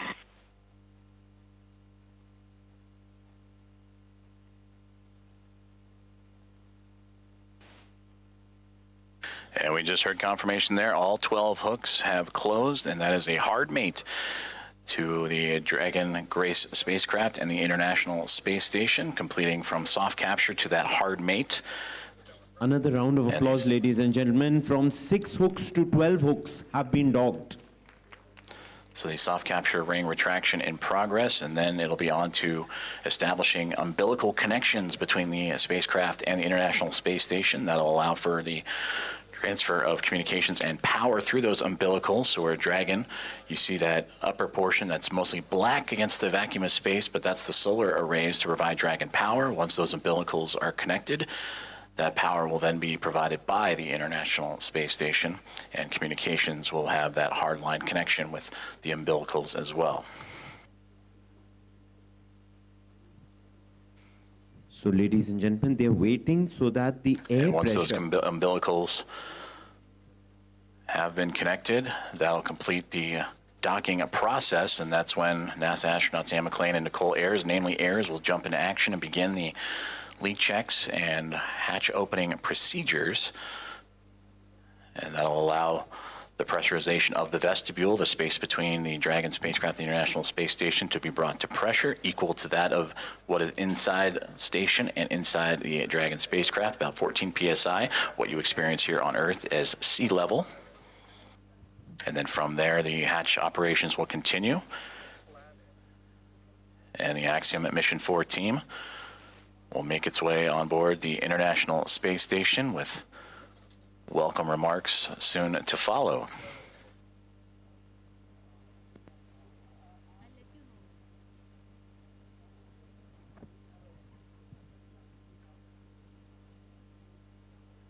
Soft capture ring has now been stowed away and the umbilicals are in motion again to connect Dragon Grace and the International Space Station, providing that communications, a direct line of communications and power.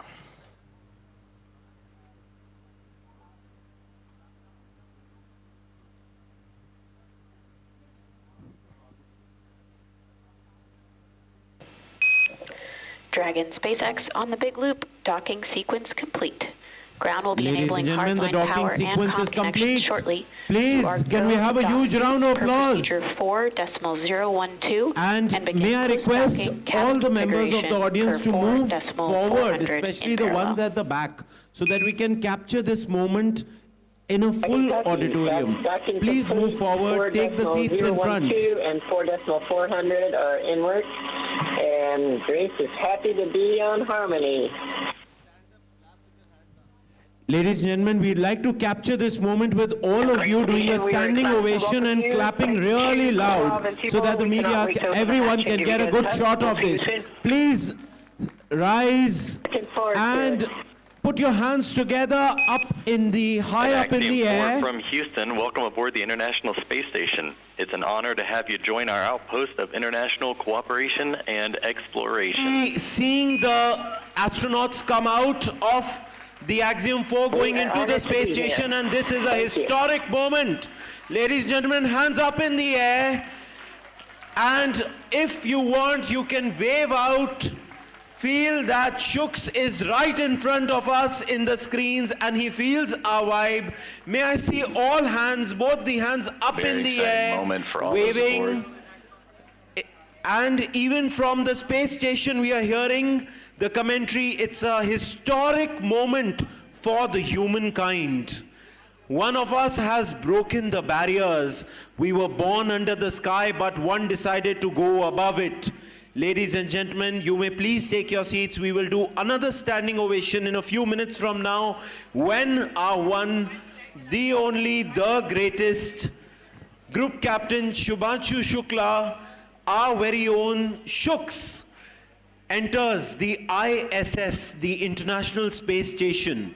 In case you're wondering what is happening right now, we are waiting for the air pressures inside the Axiom 4 and the ISS to equalize so that the astronauts have a good breathing rhythm and the circadian rhythms get maintained. So we're waiting for that normalization. As soon as they get the signal, they will start hatching, because that's the word that astronauts use for coming out of their space module and going inside. This is Mission Control at Houston, and an exciting moment for all of us here at NASA's Johnson Space Center and the International Space Station flight control rooms, as well as the teams in Axiom Space, also in Houston, and in Hawthorne, California, and SpaceX as Axiom Mission 4, the private astronaut mission with Peggy Whitson, who you just heard talking on the big loop, the single line of communications between all four parties, sharing her excitement as she returns to the International Space Station,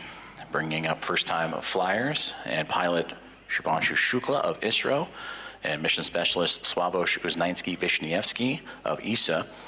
Ladies and gentlemen, as soon as the hatching takes place, we will request you to stand then. And just as I have, you may turn on the flash of your mobile phones and wave.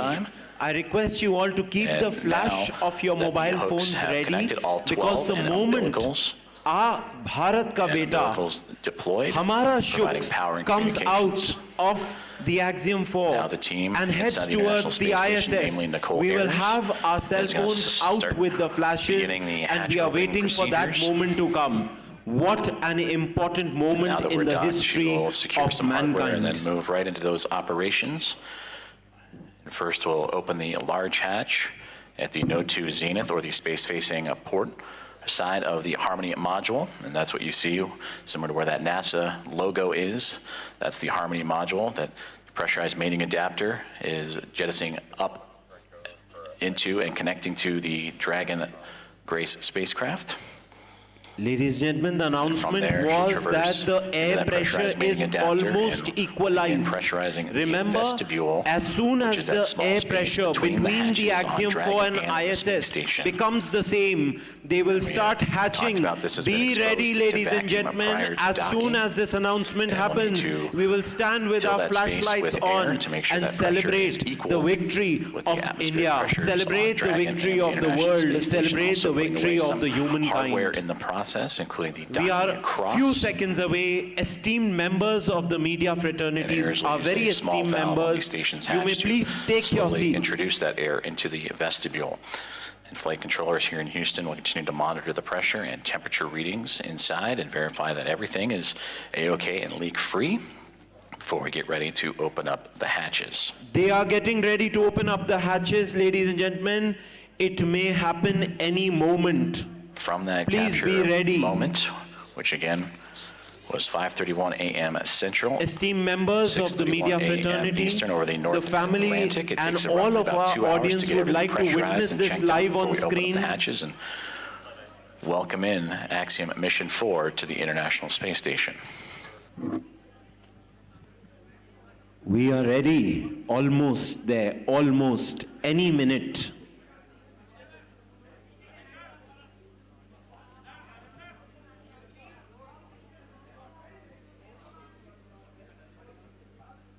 We are waiting with bated breaths, a moment of victory.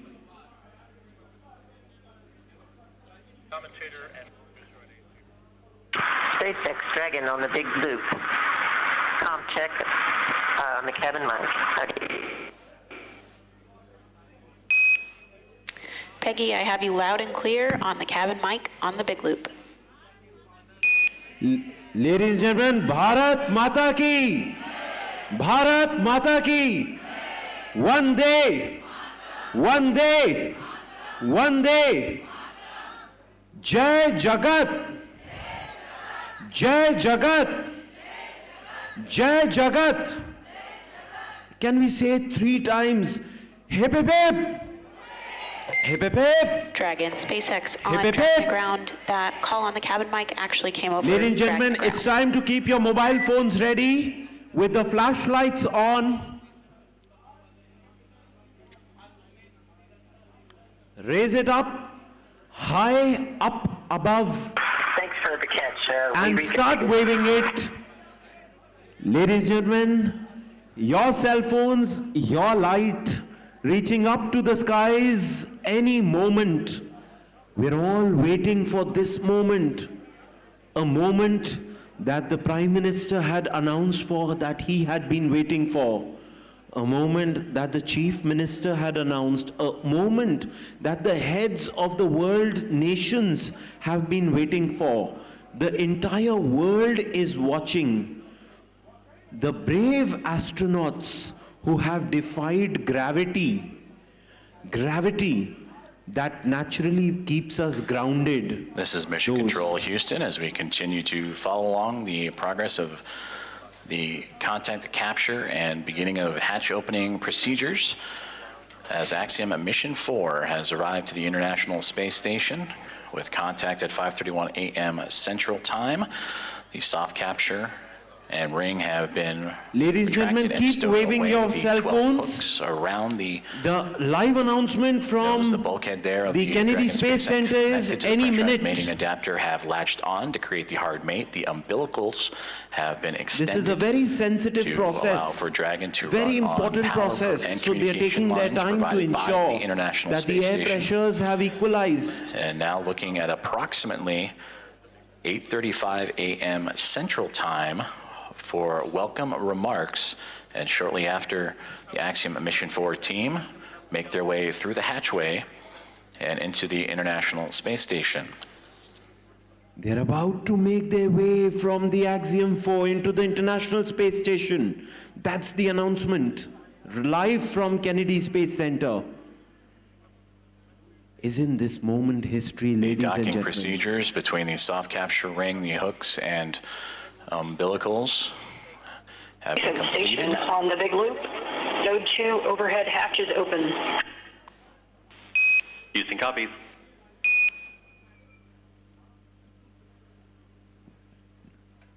And a good call there down from NASA astronaut Nicole Ayers, saying that she has opened up the hatch for the hatch has opened up Zenith. Any moment. Way, the space-facing side of the Harmony module to give her access to the pressurized mating adapter. They went as Antariksh Yatris. They are about to become Antariksh Nagariks. And Dragon Houston on the big loop. We are troubleshooting the big loop audio comm issues from earlier, and the action we're about to take. Ladies and gentlemen, the moment they come out, be ready. Comm between ISS and the Axiom crew for about 5 minutes. We may require additional comm checks after.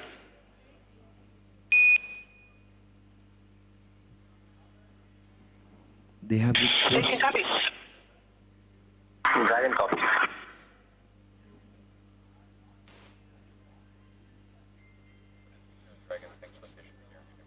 Communications there on the big loop between the teams here in Houston and up to the International Space Station as they troubleshoot some communications, and the big loop that you have been hearing that have connected everyone here inside of Mission Control Houston and the International Space Station Flight Control Room, those aboard the space station and inside the SpaceX Dragon Grace spacecraft, and the teams in Hawthorne, California, those 4 parties, that's the big loop.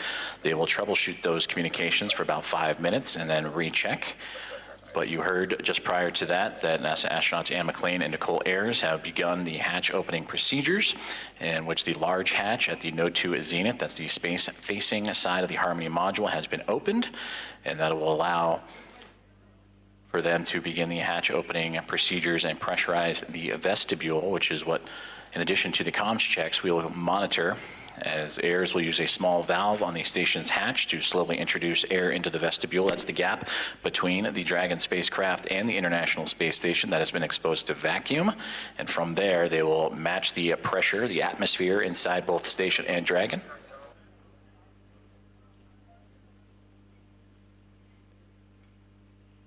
Remember, ladies and gentlemen, it's a very technical process. They have to ensure that the air pressures are equal inside the Axiom 4 and the ISS. So the moment they get the green signal... And this procedure for a hatch opening usually takes about 2 hours or so to perform leak checks and make sure every connection and everything is safe and sealed. On the big loop. In step 2.4, the time is 10:56. The APAS equalization valve is back closed.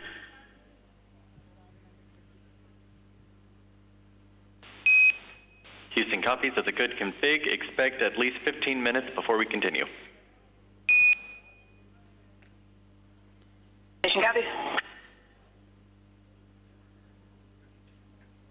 And that communication between the International Space Station and the International Space Station Flight Control Room, and you heard the word APAS hatch. That is the hatch, again, that they will be operating and looking to open up from the space station side. But in doing so, they will need to pressurize, as we've been talking about, the vestibule, and then allow for the atmospheres to match between the Dragon Grace spacecraft and Axiom Mission 4 crew, the vestibule itself, and the International Space Station, all equal throughout, to allow for the parties to pass through for the hatch opening and eventual welcome remarks. The contact for Axiom Mission 4 to the International Space Station about a half an hour ago at 5:31 a.m. Central, 6:31 a.m. Eastern. And as they continue to configure the hatch opening procedures for NASA astronaut Anne McLean and Nicole Ayers, between the two of them, we'll continue to work those procedures, and we'll hear those communications throughout in anticipation of Axiom Mission 4 and Commander Peggy Whitson making her return to the International Space Station, her 5th flight, 2nd as a member of Axiom Space and the commander of Axiom Mission 4, and her previous 3 as a NASA astronaut servicing key missions to the International Space Station. And a big part of the coming up in November, 25 years of continuous operations and humans on board the orbiting laboratory. And there she will welcome also first-time flyers and pilot Shubhanshu Shukla of ISRO, Sławomir Uznaiński-Wiśniewski of ESA, and Tibor Kapu of Hunor for Shukla, Uznaiński-Wiśniewski, and Kapu representing India, Poland, and Hungary. This will be those nations' first time visiting the orbiting laboratory.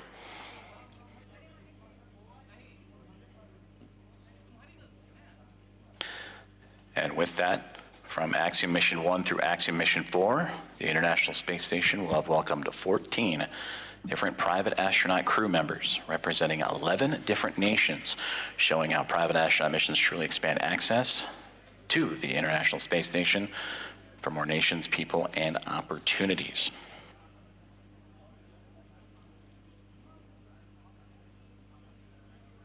And on your screen, you see the clock counting upwards at the bottom, the T+, that is 1 day, 4 hours, 28 minutes, and now SpaceX Dragon.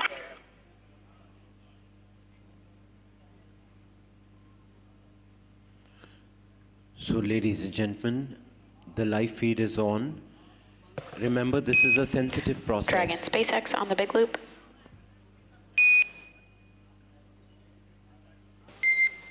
Dragon, SpaceX, comm check on Dragon to ground.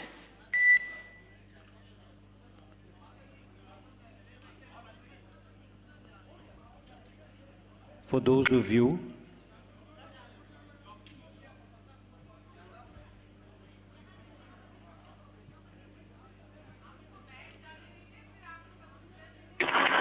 SpaceX Dragon, from the cabin mic on Dragon to ground. esteemed members Peggy, I'm of with the you on media, Dragon to ground. esteemed members of the media, our very esteemed guests, the very respected family members Did you call of for me, the or did I greatest misunderstand? group captain Shubhanshu Shukla, escorted by I was our very returning your call. esteemed manager of CMS, Professor Kingdon, are making their way towards stand the by for stage. inventory. At the dais Copy, there, standing by. you may kindly please interview them there, but we understand that you will very comm checks kindly and cooperate communications there in between helping the them teams in Hawthorne, live California, this and SpaceX moment and the of pride SpaceX for Dragon Grace themselves. spacecraft.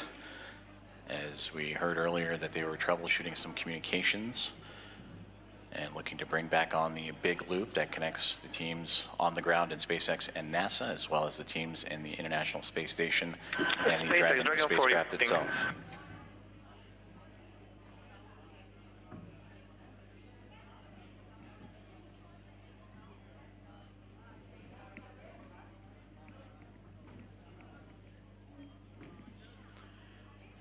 Ladies and gentlemen, the next process that is going to take place is called hatching. And I'm with you on Dragon to ground. We are about to enter a LOS period for about 4 minutes, so we'll need to stand by.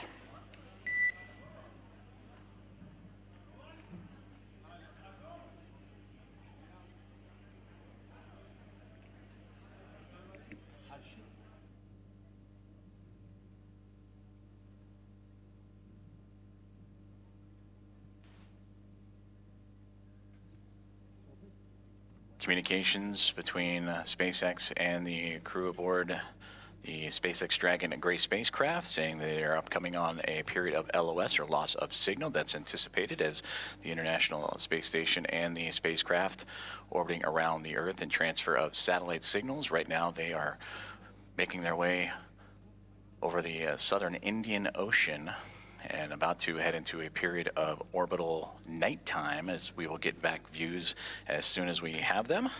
And again, the ladies and gentlemen, what you are witnessing is a distant image of the International Space Station. At 5:31 a.m. A distant image.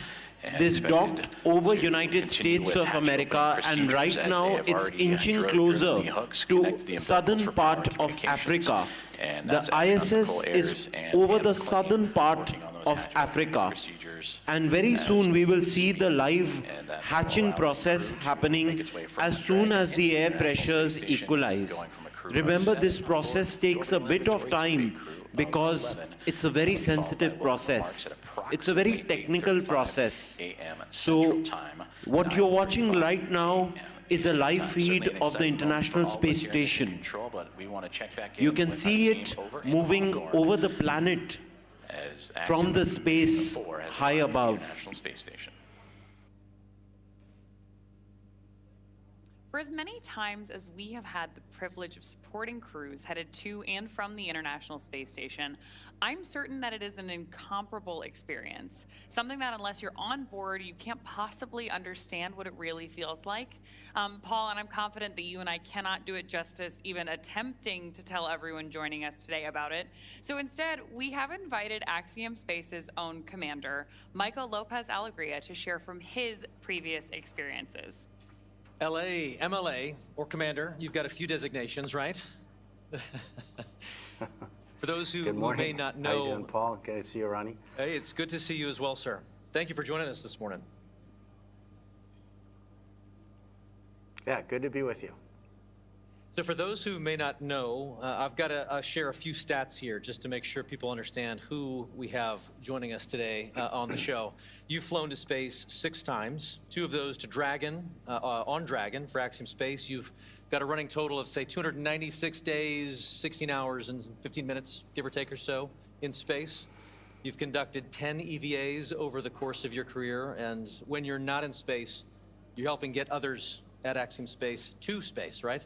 As our chief astronaut. Do I have all of that right? Sounds good. I'm not sure about the minutes and seconds, but everything else sounds right. That's awesome. Well, we want to spend some time with you and just ask you some questions about your experiences getting to the International Space Station. Obviously, you know a thing or two about rendezvous and docking.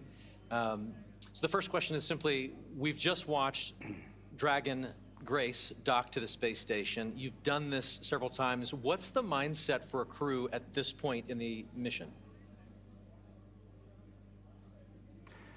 So as we get closer and closer, you know, we're transitioning from the phase where you're basically waiting to get to the ISS, and you're laser focused, especially the last 220 meters from what they call waypoint 1 into docking. A lot of focus on what's being shown on the displays. We have several parameters that we're monitoring: closure rate, the what they call the corridor, et cetera. There are a few things that could cause the system to stop or retreat or even break out, which means you'd come back and try to rendezvous on another day. So that's really what's going on, at least technically, I guess, in your mind. Obviously, emotionally, it's a completely different story. You know, you've been in there. In these cases, their cases, they've been in there for, you know, almost 30 hours since launch.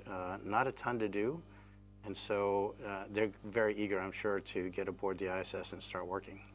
So for you, on your missions, say AX-1 and AX-3, what was this moment of the anticipation of the hatch opening? What was that like for you and your crew?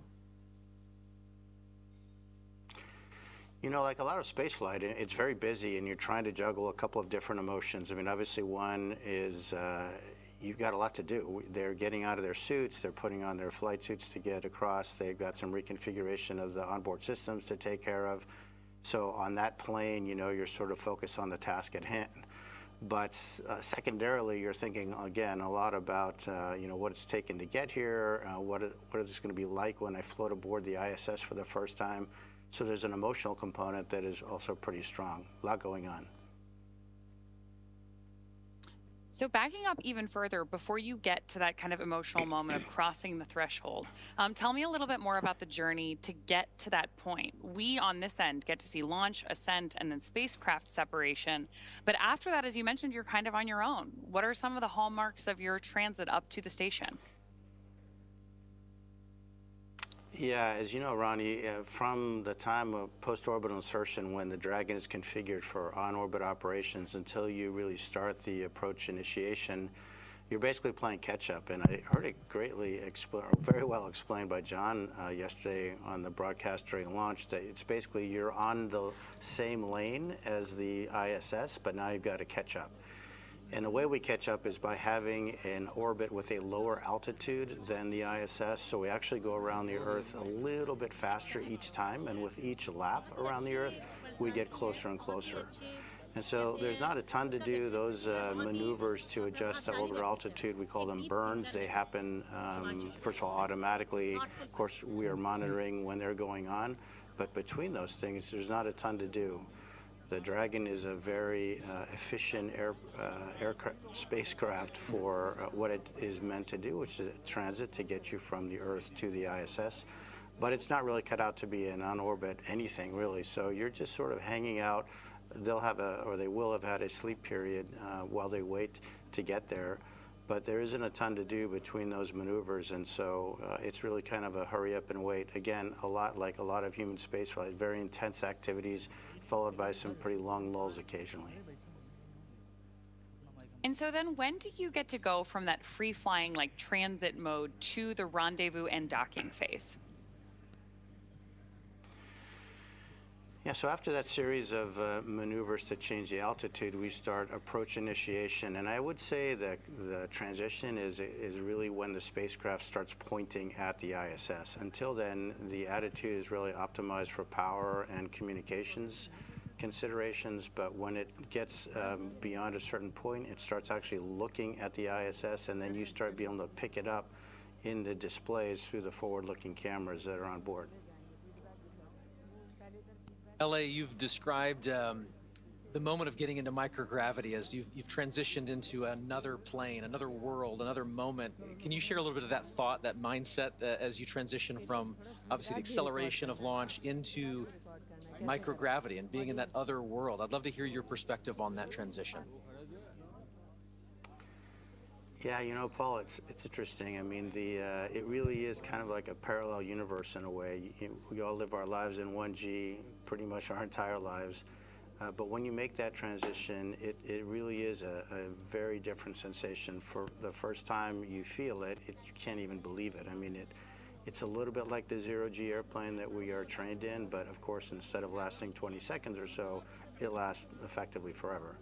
And so that sensation, I mean, it just brings a smile to your face when you let go of something and it just stays hovering in front of you. And it just never gets old. It's really quite remarkable. I love it.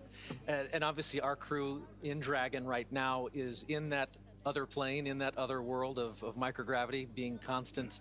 So we're walking forward, we're progressing towards this moment where the hatch will open and they are going to enter the space station. You've mentioned this already a little bit, but I'd love to just kind of unpack that some more. What is it like to just kind of float through that hatch and realize you're no longer in Dragon, you're now in the station? Yeah, think about the experience that these guys have had. I mean, they've been training in the mock-ups that look just like the ISS, but you're obviously walking around in there, you're not floating. So now they've experienced microgravity, but in the fairly confined spaces of the spacecraft. Once the hatch is open, it's a special moment, and as a commander, you really never get to see it because generally they go in first. But you can just feel their wonder as they float across the hatch, and they are actually in that environment that on the one hand looks so familiar, but in a different way feels very different because now you're floating and not walking through it. It's a similar experience, and I remember on AX-1 when the three first-time flyers saw the Earth from the first time from the Dragon spacecraft after we got into orbit. And again, I didn't see their faces because they were glued to the windows, but I could just feel, hear, and sense how excited they are, and it's a magical feeling. And I'm looking forward to to trying to perceive what that must be like for these three as they float aboard the ISS. One of the things we're really looking forward to with this crew is the welcome ceremony that's going to be today at 8:35 a.m. Central. Tell us a little bit about the history or the tradition associated with welcoming a new crew on board. Yeah, that goes back obviously 25 years or so when we first started having handovers aboard the ISS. But recently what we've done is added a pinning ceremony to that, and that is where Peggy, as a commander, will provide astronaut pins to the three new flyers, Shux, and Tibor. And those pins will have a number associated with them, which is the number of orbital astronaut they are. So they will be the 634th, 35th, and 36th humans to have orbited the Earth in the history of humanity. So when you think about it, it's a pretty small number considering humans have been around quite a while. But it's pretty nice, and of course, to be greeted by the onboard crew, all 7 of them, lots of hugs, lots of different languages being spoken, and a lot of smiles. And So then after you have this great welcome moment, sharing all of that across different cultures, different teams, how quickly do you transition then to working together on station? Pretty quickly. You really have to hit the ground running. There are a few safety things that we go through with the ISS commander where they'll tell us some things that, of course, they have learned in the mock-ups again, but now this is for real. These are where things are located. This is what we expect you to do if this or that goes wrong. And then really it's off to work. We start transferring a lot of cargo out of the ISS. Most of that will be to support various scientific experiments that we're bringing on board. And then our lives get ruled by what we call the Optimus Viewer, which is basically a moving map of your schedule from the time you wake up to the time you go to bed. And it's pretty hectic. You know, you've got, in this case, 14 days to get a lot of stuff done. Every detail is pre-programmed by the teams on the ground working with NASA. And we really have an effort to try to maintain that pace. Obviously, it takes a bit of time to get accustomed to floating around. Even though they've been in zero-G for over a day, they haven't been in zero-G in such a big open space. And so moving around, you've heard the term or the phrase slow is smooth and smooth is fast. They definitely will be practicing that. So there's a little bit of time for adaptation. There's quite a bit of time with the safety briefings that I mentioned. But after that, it's looking at Optimus Viewer and really getting started. LA, you've just mentioned that that schedule is full and you jump right on into it, trying to stay ahead of that red line in that Optimus map you mentioned. But I'm curious, just looking back at AX-3, your previous mission, what were some of the highlights for you personally on board the space station? We've learned a lot since AX-1 and the progression through AX-3, and I think one of the things we learned is that we really need to focus the commander's time on being available to the other crew members. So I would say one of the most gratifying things is giving them the time and space to sort of inhale, exhale, think about what they're doing, and take their time, because really the planners have done a great job fitting all of these activities into these 14 days, and there is enough time to do it. It doesn't do anybody good to get flustered and upset. You just go one step at a time, and then letting them have a little bit of time to look out that window, because that is a view that is spectacular and unforgettable. I think my advice to the crew would be, you have a huge responsibility. Your families, your colleagues, your space agencies, your nations are really counting on you, but at the same time, try to enjoy it. Try to really soak this in. This is generally a once-in-a-lifetime opportunity. And again, it's that balance between, you know, sort of the focused, hard nails, technical work, and trying to really absorb the emotional experience, which is obviously very unique. Unique indeed. You just mentioned there that there's lessons to be learned that you share out with each of the crew members, and I know that you got a chance to do that with this crew ahead of their launch, I believe, in quarantine. So I'm curious if you could share some of those lessons learned with us. If you were preparing to take us up next, what would you share with us? Well, the good news is that you know, Peggy has done this a time or two herself, and her crew will probably be as ready as anyone that you can imagine. So my time with this crew was pretty short and pretty informal because of A, her experience, and B, the training that, as I mentioned, has evolved since AX-1 to the point that I think we have it pretty well suitcased in terms of what to train, what not to train, and how much of each. Again, my advice to them is try to absorb it, try to be as cognizant of what's going on, because it is that parallel universe, again, that's hard to get to.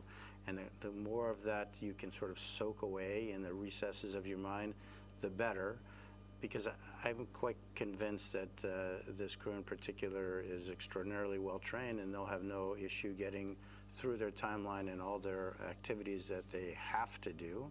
I just want them to think about the stuff that they can do and take advantage of the amazing experience that they're having.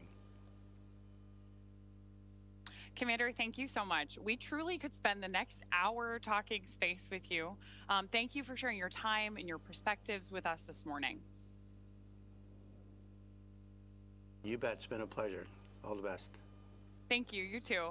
With that, we're very excited to hand the ball back over to NASA Johnson Space Center, where we're going to get a further update on the progress on board station and our AX-4 crew. Joseph? Thank you very much, Ronnie and Paul. We appreciate it, and great interview there with Michael Lopez Alegria.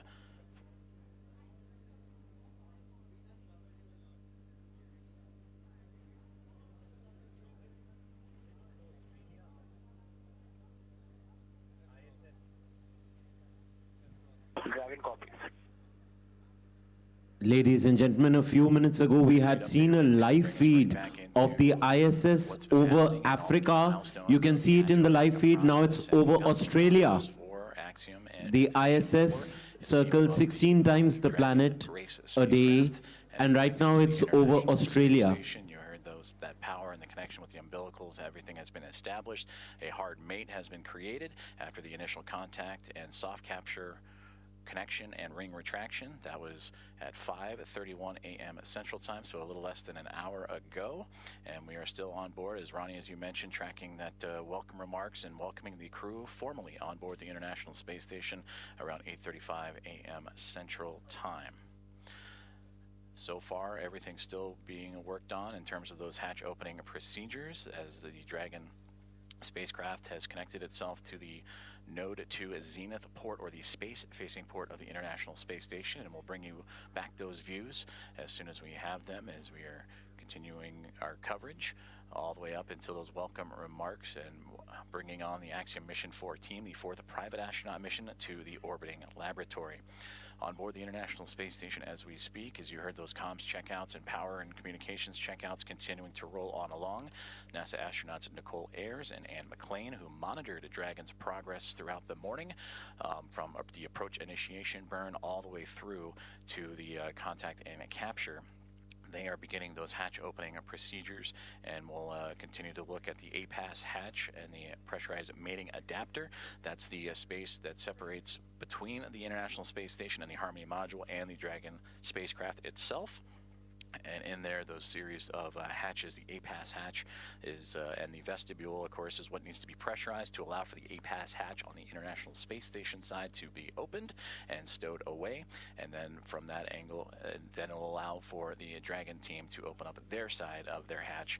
And once the pressure is equal between Dragon, the vestibule, and the International Space Station, that'll allow for the crew to come on board the orbiting laboratory and bring the crew, the Expedition 73 crew, which right now is a crew of 7, and welcome in their guests, Axiom Mission 4, and bring up the total to 11.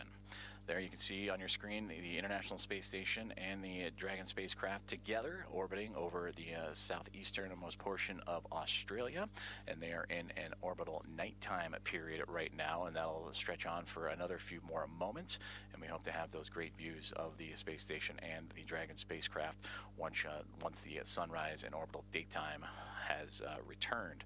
And again, tracking an 8:35 a.m. Central Time welcome remark, and shortly before then you'll see the crew, and we'll have all that coverage and views of the Axiom Mission 4 team making its way into the orbiting laboratory. And again, a great interview there with Michael Lopez Alegria, commander, former NASA astronaut and commander of Axiom 1 and Axiom 3, and the ISS, the International Space Station, ready to welcome in Peggy Whitson, a former NASA astronaut, on her 5th flight, second with Axiom as commander of Axiom 2 and now of Axiom Mission 4, and bringing in pilot Shubhanshu Shukla of ISRO, Sławosz Uznański-Wiśniewski of ESA, and Tibor Kapu of Hunor, each representing India, Poland, and Hungary respectively. It'll be the first time that those 3 nations have been on board the International Space Station, and that'll bring 14 different private astronaut crew members representing 11 different nations to the orbiting lab, showcasing the strength of private astronaut missions and how it expands access to the International Space Station at low Earth orbit for more nations, people, and opportunities. So we continue to follow along with the hatch opening procedures that Nicole Ayers and Anne McLean of NASA each working diligently through, and we'll continue to provide updates as they arrive. During that interview, we did hear that there was some troubleshooting that they're working on the big loop that has since been resolved. So we should hear communications on that big loop that connects both the Dragon spacecraft, the International Space Station, and the teams on the ground here inside of Mission Control Houston and the International Space Station Flight Control Room at NASA's Johnson Space Center, and well, the teams in Hawthorne, California, and the Mission Control Room at SpaceX.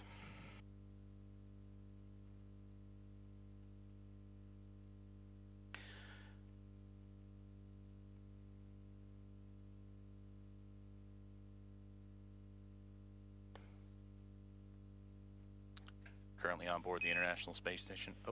Station Houston on the big loop for PMA.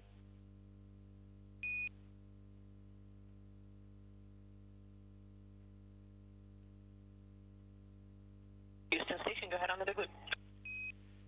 Hey, we're about to get you into your next activity, but in the meantime, would you mind setting up a video of the PMA so that we could watch the crew ingress? You can use the Node 2 Camera 1 or Camera 2. Okay, that's in work. Thank you.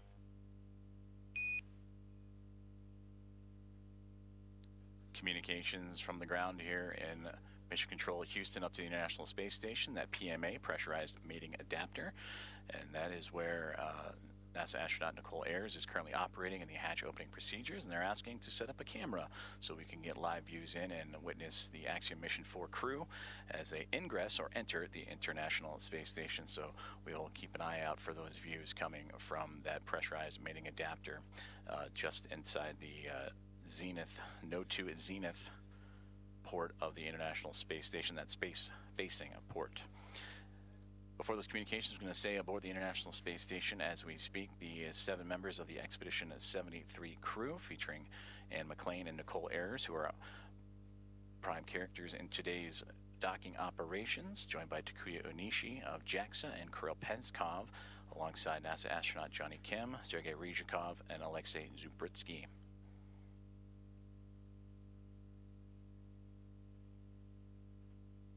You heard during the interview with Michael Lopez Alegria some of those key milestones and celebratory moments that he celebrated in his time as the commander of Axiom at Mission 1 and Axiom Mission 3 earlier, bringing those first-time flyers in Shubhanshu Shukla, Sławomir Uznański-Wiśniewski, and Tibor Kapu into microgravity for the very first time. The International Space Station also featuring first-time flyers Nicole Ayers and Kirill Peskov, alongside with Johnny Kim and Alexei Zubritsky. For Ayers and Peskov, they recently just celebrated their 100th day in orbit this past Station, Monday. you actually have both Node 2 cameras on. You guys are welcome aboard. Fantastic. Those are great views. Thank you.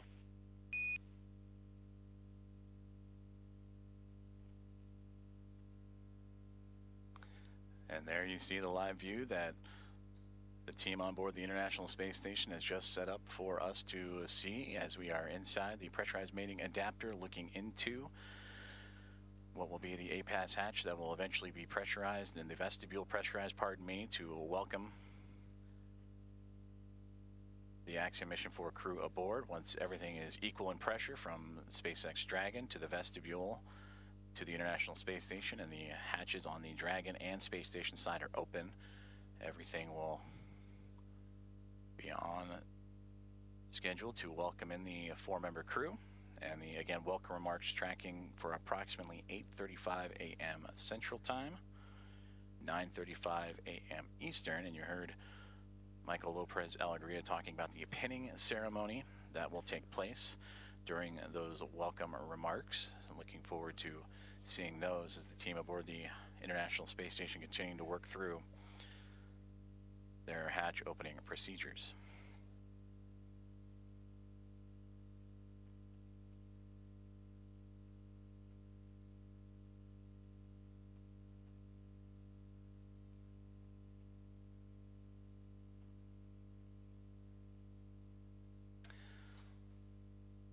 Since launching from Launch Complex 39A and NASA's Kennedy Space Center yesterday morning at 1:31 a.m. Central, 2:31 a.m. Eastern, the Axiom Mission 4 crew above the newly named Dragon SpaceX Grace spacecraft have tracked down the International Space Station through a stair-stepping procedure of multiple burns that occurred from just moments or a few moments after launch up until the early morning hours today, to allow them to catch up to the orbiting laboratory and set up for the final approach and docking, and that contact with the orbiting laboratory at 5:31 a.m. Central Time.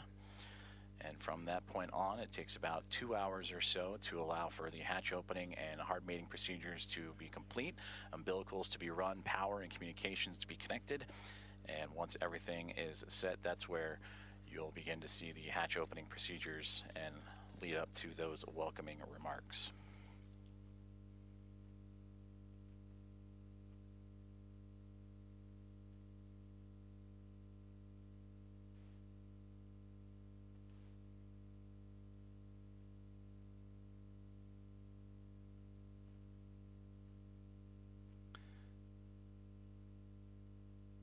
As you're following along with us as we continue to wait for views of the International Space Station and the Dragon spacecraft as they are in an orbital nighttime period, making their way across the Pacific Ocean and approaching the equator, almost right in the middle of the Pacific Ocean. We'll get those views back from the exterior cameras, and the astronauts on board the International Space Station continuing to configure the cameras for views inside the orbiting lab.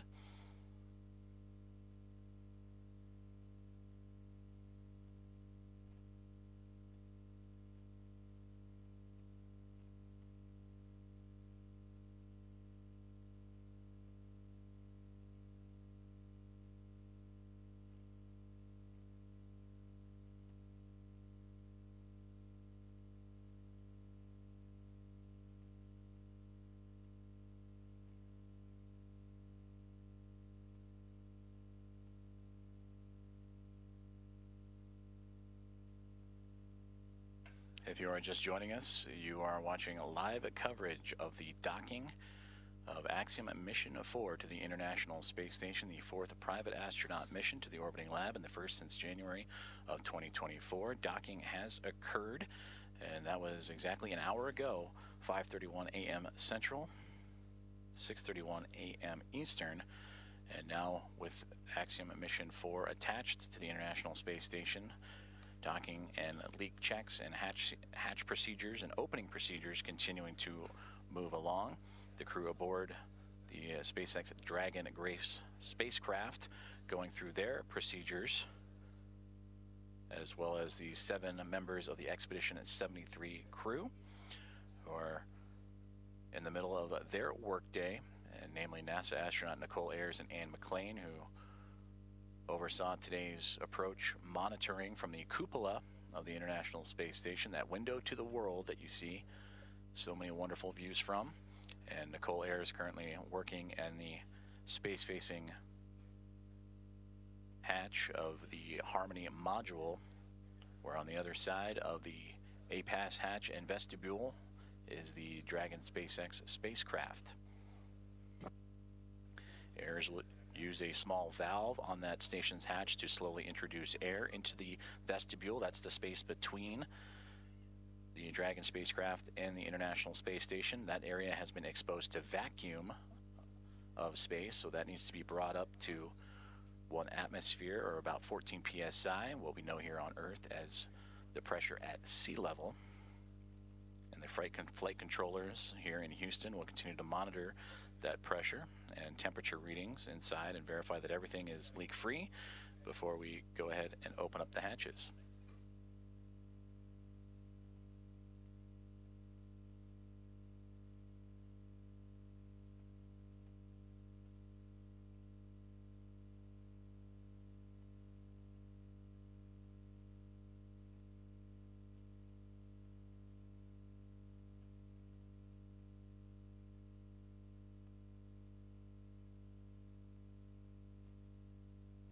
Just received communications from the team here inside the International Space Station Flight Control Room that the vestibule leak check has been successful and it is good. So they will continue to move forward with the hatch opening procedures. And again, you heard in the interview with Michael Lopez Alegria, slow is smooth is fast, as these teams making sure everything is sealed up and safe as they continue through hatch opening procedures.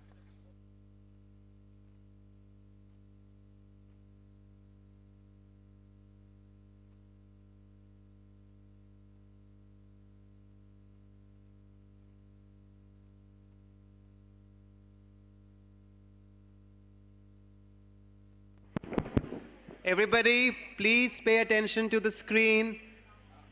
The moment is about to begin. We call this process hatching. Please pay attention to the screen. We are going to witness something extraordinary, something rare for the very first time in our own educational institute, City Montessori School.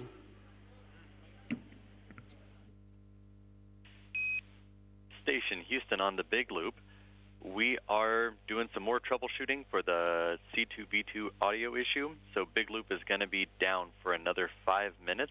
In the meantime, you are go to pick up in step 3.1 of 2.102, and NASA TV should be available on VME TV now.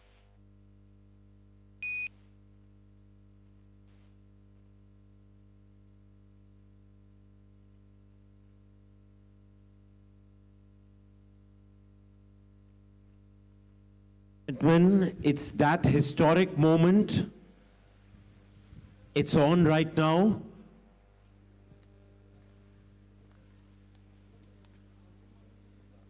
There you heard communications radioed up to the crew aboard the International Space Station on the The big hatching loop is going to begin, ladies and gentlemen. Troubleshooting of that communications as we are looking live up towards that Node 2 Zenith hatch in the Harmony module, and you see several members of the Expedition 73 crew in and out of the field. A huge round of applause. They're about to open the door. Depressurized mating adapter. They are ready to welcome continuing hatch opening Shux. procedures, and she is wearing those long-sleeved navy polo. And the India's entry into the that is space station, 73 ISS, finally. We've also seen glimpses The of moment plane. that we all had been waiting for. Certainly everybody aboard the It's International here. Space Station anxious and excited. We are watching it in flesh and blood. Maximum mission 4. The door is going to Commander open. Whitson, pilot Shubhanshu Shukla. In the Harmony module, they're going to be welcomed. Vishnievsky, and the mission specialist Tibor Kapu aboard the orbiting laboratory.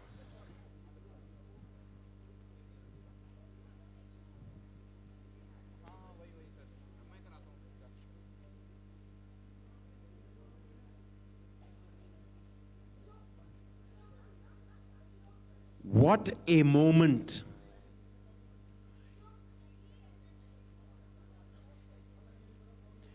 It's the first time in the history of humanity that United States, India, Poland, and Hungary are going together to the space station. Just joining us, you are following along with live coverage of the docking and soon-to-be hatch opening and welcome remarks of Axiom Mission 4 to the International Space Station. The mission began with the launch off of Launch Complex 39A. Ladies and gentlemen, the hatching is about to happen. Yesterday morning at 1:31 a.m. Central, 2:31 a.m. Eastern. That took them on a journey that was a little more than a day to get them to the orbiting lab. They have since docked, and contact was at 5:31 a.m. Central Time. And after the connections made, the hooks driving to form the hard mate, umbilicals with power and communications connections all run. Now it is those Please increase the volume. Leak checks that the crew is currently working through aboard the International Space Station, while the crew aboard Station the on 2 for step 3.2, seeing about 0 for the DBTT, looking for your go to continue.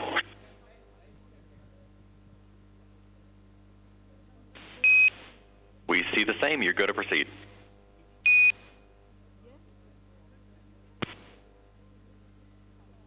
Any time now.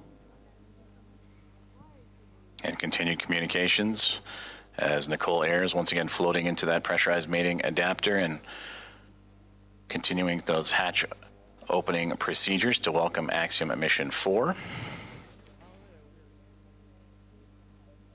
The target welcoming remark ceremony time, 8:35 a.m. Central.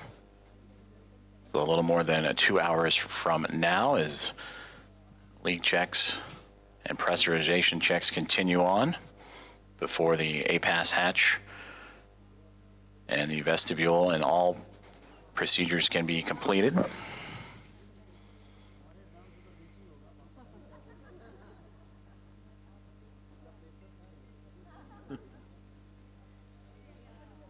All right, the moment is here.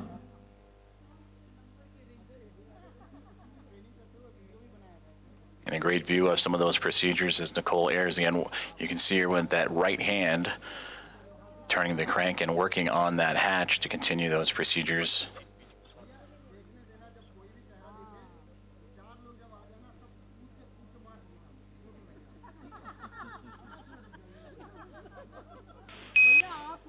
Dragon, station. This is Houston on the big loop for comm checks.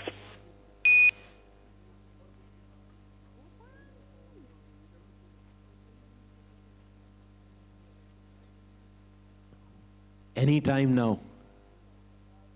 Dragon has you loud and clear. The announcement was, it is clear. Clear means that all is in place, all okay.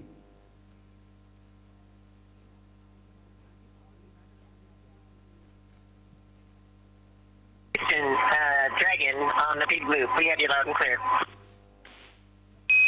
And Dragon, we read you the same.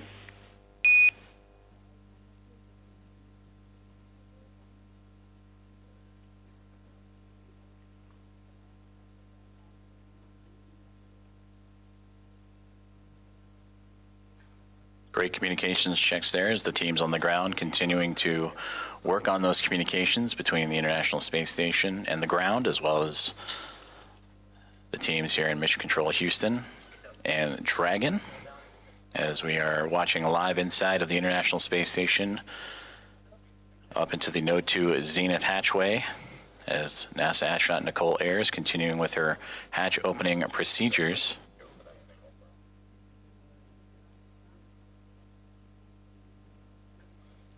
Docking of Axiom Mission 4 to the orbiting laboratory occurred about an hour and 10 minutes ago at 5:31 a.m. at Central, and since then the crews for both station and inside Dragon have been going through those procedures and making sure everything is as it needs to be, including the proper leak checks and stowage from both perspectives, before continuing on with hatch opening procedures and welcoming remarks.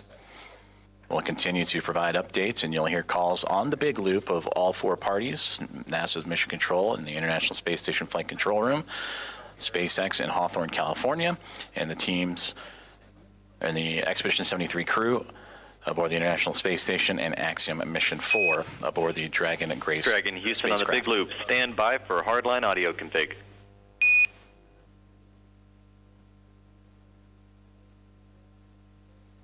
Dragon copies.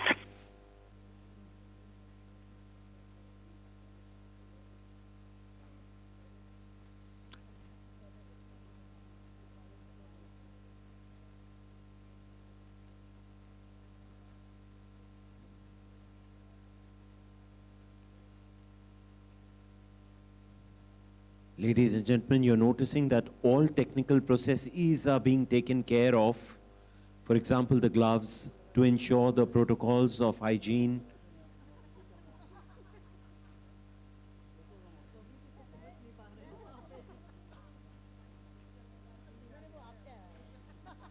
Also a part of these procedures, and once hatch opening continues to move along, the crews will install IMV ducting to help mix the air of the space station environment with the air inside of Dragon and seal up some of those lithium hydroxide cartridges that scrub the carbon dioxide inside of the Dragon spacecraft. And that was on their ride to the International Space Station. They'll also check some vent valves as we go, and maybe need a little bit more time on board, but these last final checks are crucial to make sure everything is good to go, since it will remain docked to the International Space Station for nearly 2 weeks.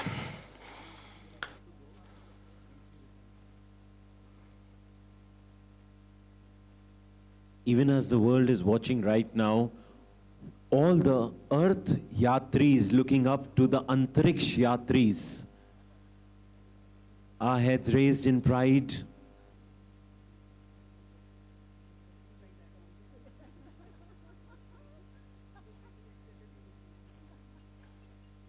With the arrival of Axiom Mission 4 and the Dragon and Grace spacecraft, newly named, and given by Peggy Whitson, commander of Axiom Mission 4, shortly after launch yesterday morning.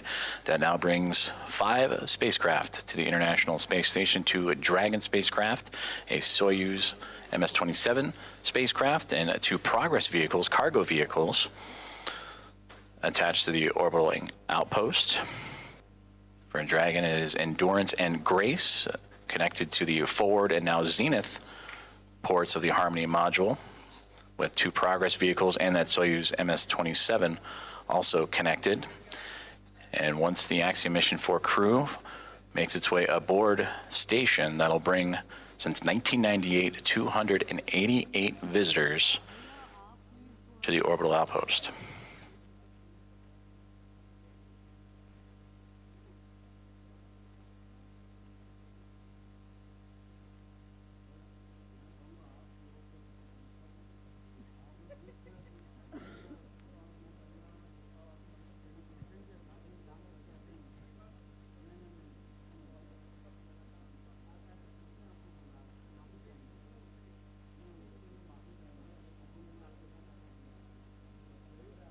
All right, ladies and gentlemen, the door is being checked again before the final opening. Every protocol is being followed because remember, Nicole Ayers, NASA astronaut, has returned to inside the pressurized mating adapter and working on the APAS hatch and hatch opening procedures. As we continue to get great Dragon views from Houston inside on the the big loop. International Space Com Station. check. Hardline audio configuration complete, and we have resolved the audio issues on C2B2. That sounds great, because we have you loud and clear. We read you the same.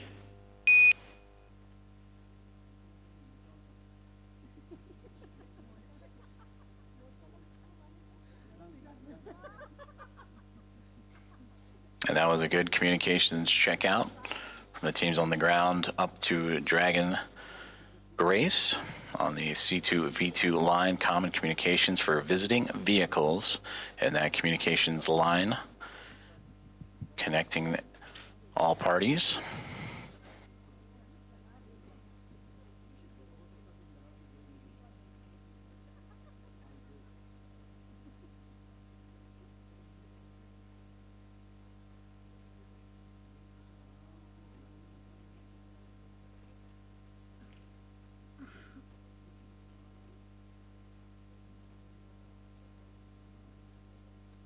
As we continue to work through hatch opening procedures, and again targeting approximately 8:35 a.m. Central Time for welcoming remarks as the International Space Station and Expedition 73 crew bring in and welcome aboard Axiom Mission 4. Both the orbiting laboratory and the newly docked SpaceX Dragon spacecraft over the northern Pacific Ocean, about to cross into the west coast of North America, right along the U.S.-Canadian border. And also around that time, we will start seeing an orbital daytime period as Dragon and the International Space Station have been orbiting in a nighttime phasing.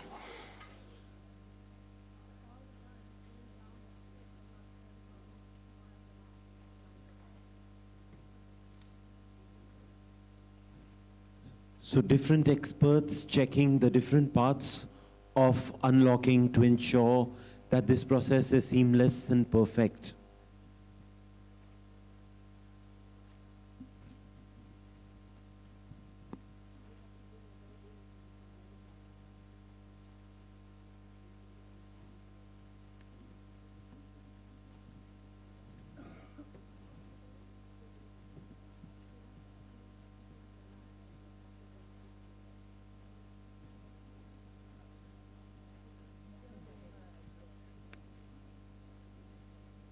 So we are about to receive the live feed again, ladies and gentlemen. Please understand these processes are very important. A satellite handover period, and we'll continue to bring you the live views from the International Space Station, both inside or exterior. Once communications is established, which should be here in the next few moments. Just imagine the last time. You can see on this map where exactly we're talking about, where the station and Dragon orbiting over the Pacific Ocean and about to cross over North America and over the northernmost territories of Canada. The last time we saw this feed, we were over Australia, and now the ISS is over the North America. Just imagine.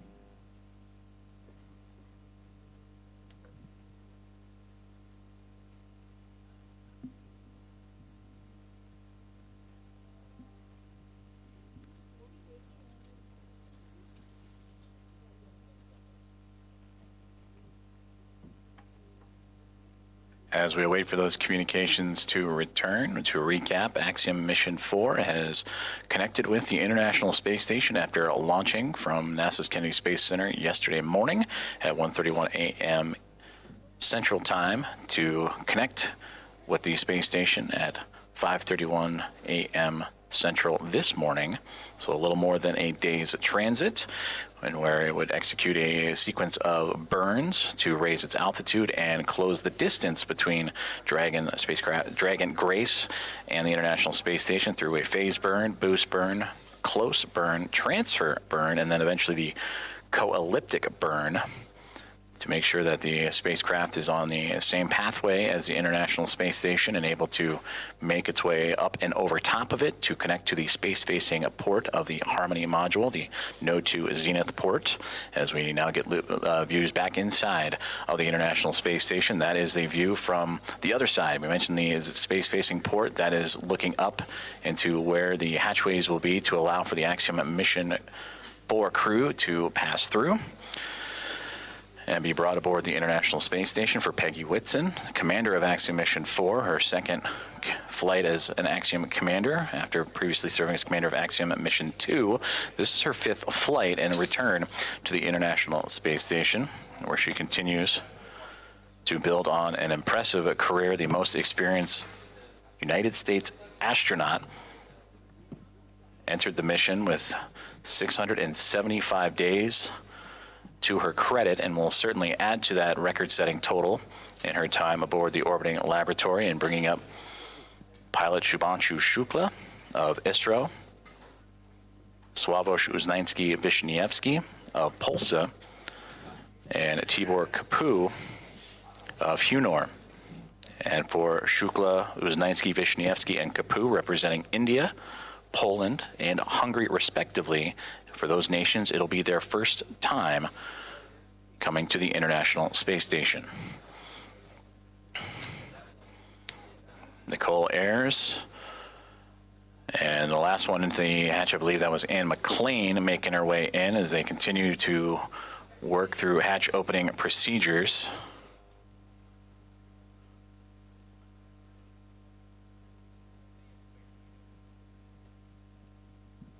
In the middle there, that is Expedition 73 Commander Takuya Onishi of JAXA. And then you just momentarily saw NASA astronaut Johnny Kim float in and out of view as the crew working together to continue these procedures, moving around some equipment, and to allow for the access to the APAS hatch. After successful vestibule pressurization and checks. And that's the operations that Nicole Ayers is working on right now with Takuya Onishi.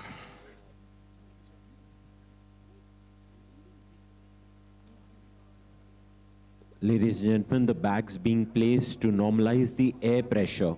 This passageway is called vestibule. With camera in hand to document these procedures.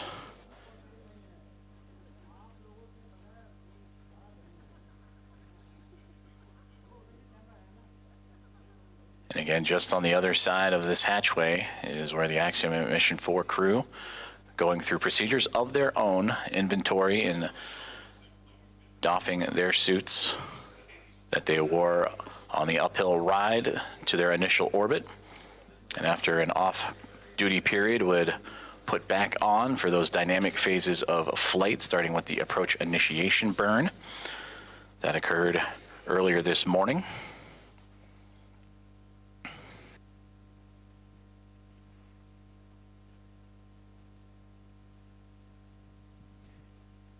the equalization of air pressure taking place by placing of these safety bags so that our 4 astronauts, including our very own Shux, can very comfortably pass through the vestibule and come into the space station where he is meant to be. Hamara beta Shux.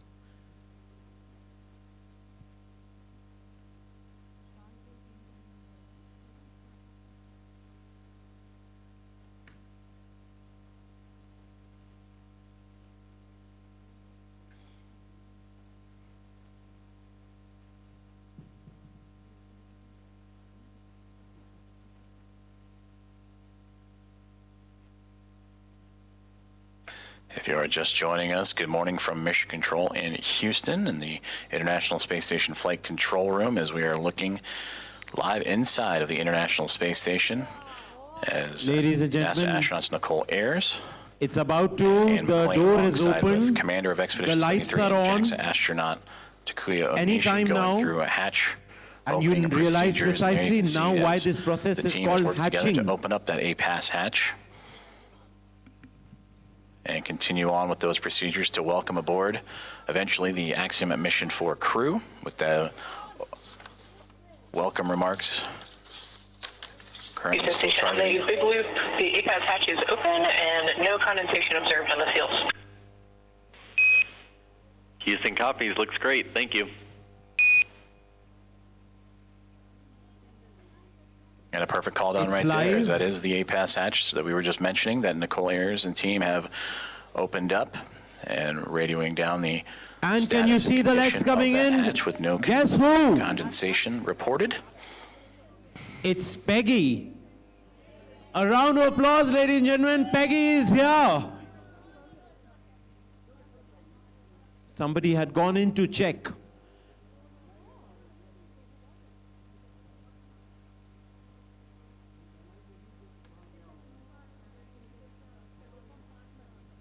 From the compartments, a check crew has just hatched, preparing And for the as main Nicole Ayers process. continues to work on that hatch, you'll also see that hatch be covered up to give an extra level of safety to allow for the Axiom Mission 4 team to pass smoothly without having to worry about any additional hazards as they pass through the vestibule and pressurized mating adapter and eventually into the Harmony module of the International Space Station.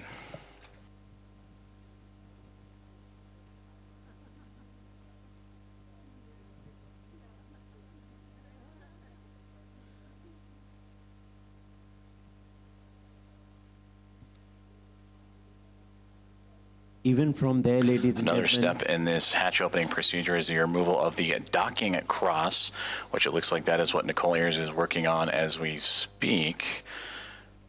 And you sometimes catch glimpses of it on the docking procedures that was exposed to the vacuum of space to help provide targeting for visiting vehicles.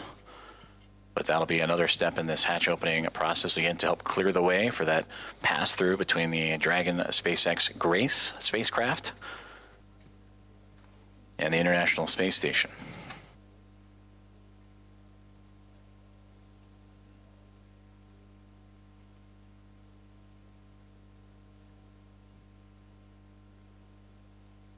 Just imagine, ladies and gentlemen, apart from endurance and resilience, how much of training in patience is required. Even from there, they are training us in patience. We are waiting with bated breaths.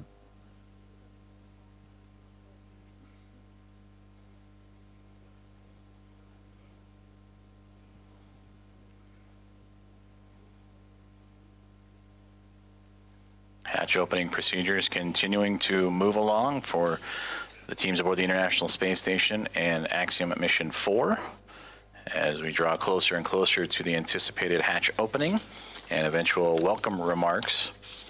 And we thank you for tuning in and joining us this morning as we are live from the International Space Station Flight Control Room in Houston, Texas, monitoring Nicole Ayers as she continues to work through those step-by-step procedures. As the hatchway, there you see the large square structure just off to the right-hand side of our field of view with that window in the middle was Station opened up. Houston on the big loop. Just want to clarify, we want the standoff cross stowed in the standoff cross cover bag.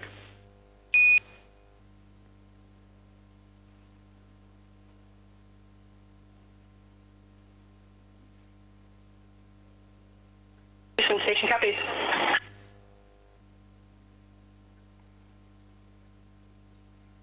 And that's the teams here on the ground assisting the astronauts on board the station with those hatch opening procedures.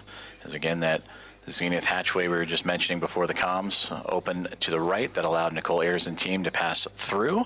And that docking cross that was just removed will be inserted into its own bag. And there is NASA astronaut Ann McLean to join Ayers in the hatchway and continue on with those procedures as they now look to cover up the APAS hatch, which was just opened a few moments ago, to provide an extra layer of safety and protection for astronauts passing through.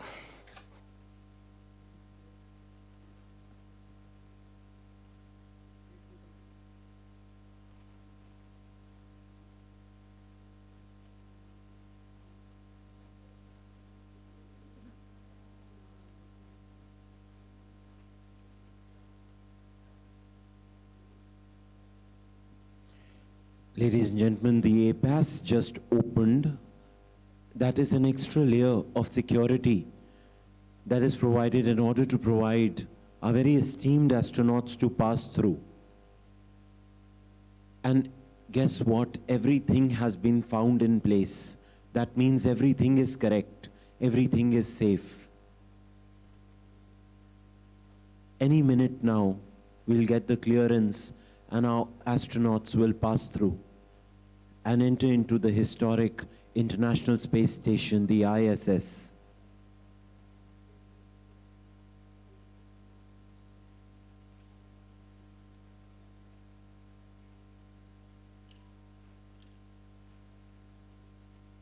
SpaceX Dragon, suit drying is complete.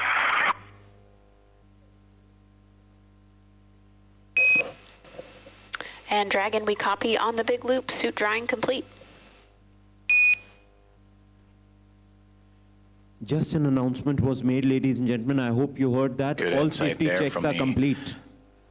Axiom Mission 4 perspective of their procedures that they are currently going through in anticipation of hatch opening and welcome remarks as they make their way into the International Space Station after connecting and docking to the International Space Station about an hour and a half ago. 5:31 a.m. Central, 6:31 a.m. Eastern.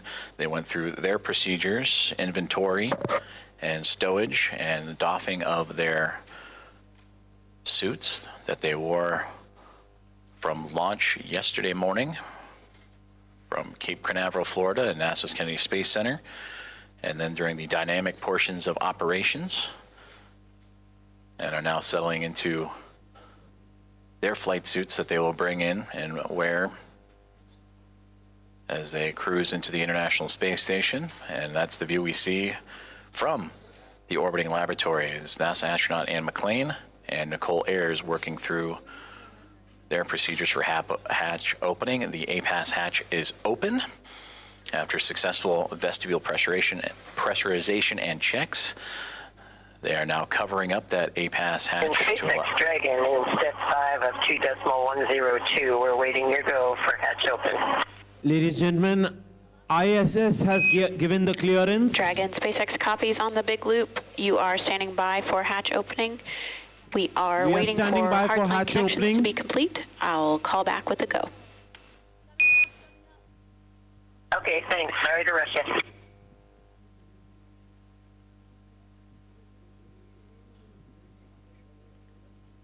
And there you heard Axiom Mission 4 Commander Peggy Whitson radioing down to the team at SpaceX. They Any moment from now, ladies and gentlemen. Hatch opening. I'd imagine the crew aboard the Dragon Gray spacecraft anxious and excited to float into the International Space Station for the very first time.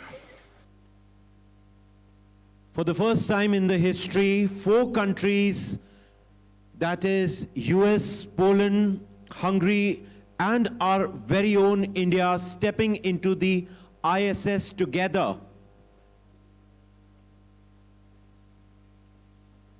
The umbilical pipe, now you realize why it's called hatching.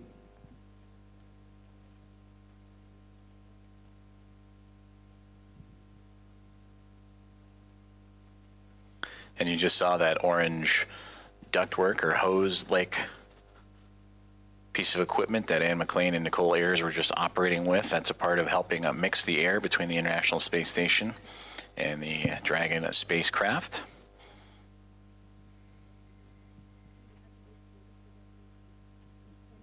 They'll continue to check some vent valves as well, so it just might be a little bit more time before we welcome the crew on board. But these final checks, again, critical to making sure that everything is good and sealed tight with no leaks and no issues, as Dragon Grace will be docked to the International Space Station for approximately the next 2 weeks.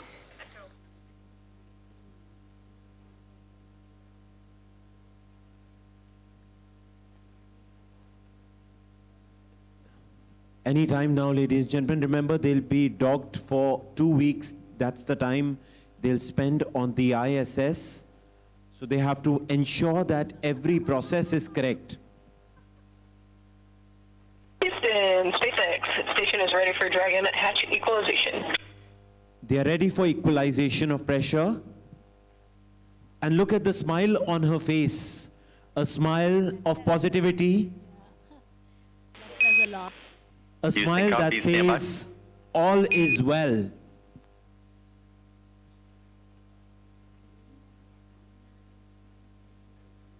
Another step in those hatch opening procedures is Nicole Ayers just radioed down for the SpaceX Dragon hatch pressurization and equalization. As you see the pop of flash bulbs aboard the International Space Station being documented, and plenty of smiles from the Expedition 73 crew as we draw closer and closer to hatch opening and welcome. Is from Axiom 4.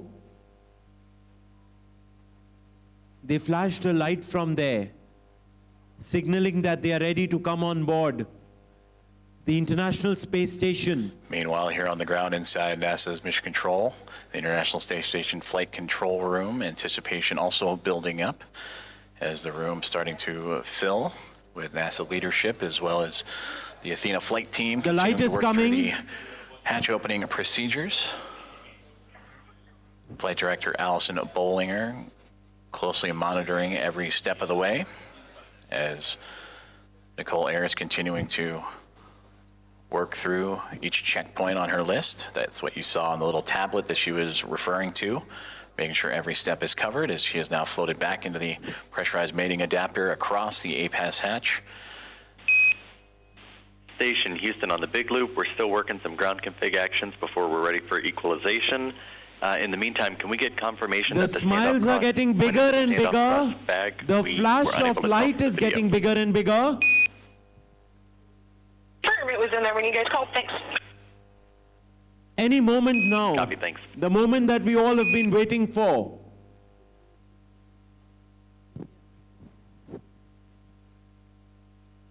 Yes, we saw a flash.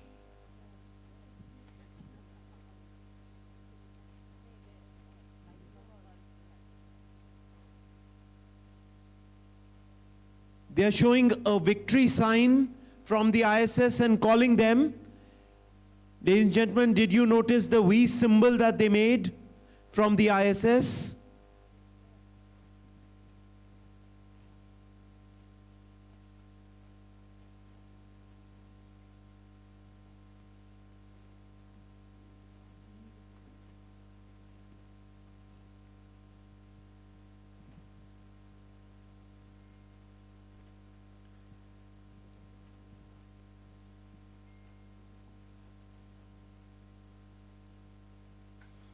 Hearing communications from teams on the ground as they continue to work through hatch opening procedures and making sure all pressurization and leak checks are good.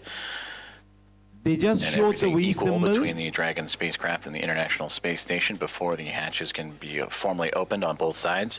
You can see into this hatchway the space-facing port or into the space-facing side of the Harmony module aboard the International Space Station and the International Docking Adapter that welcomed the connection of Axiom Mission 4 at 5:31 a.m. Central Time earlier this morning.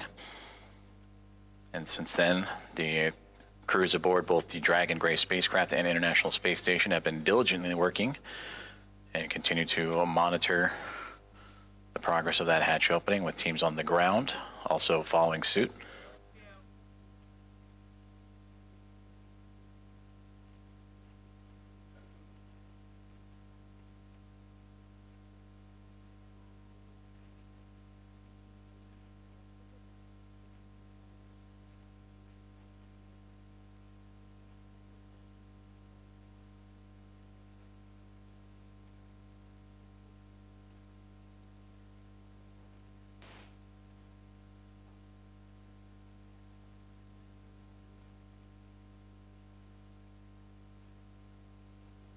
Ladies and gentlemen, they're making their way out any moment.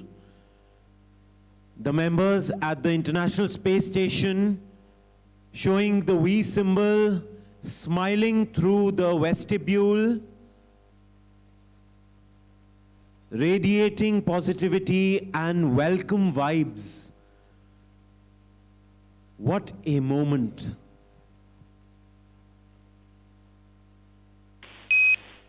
Station, Dragon, Houston on the big loop. Stand by for equalization. Expected to take 1 minute. 1 minute. 1 minute, 60 seconds. That's not a lot.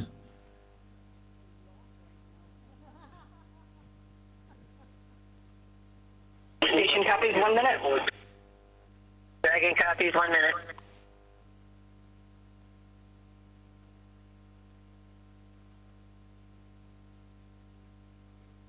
Great communications there from all teams here at NASA's Johnson Space Center and International Space Station Mission Control Room, teams in SpaceX in Hawthorne, California, and everyone aboard the Dragon SpaceX Grace. The longest 1 minute. The International Space Station, as we continue to Group Captain Shubhranshu Shukla, from him becoming a Earth Nagrik to Antariksh Nagrik.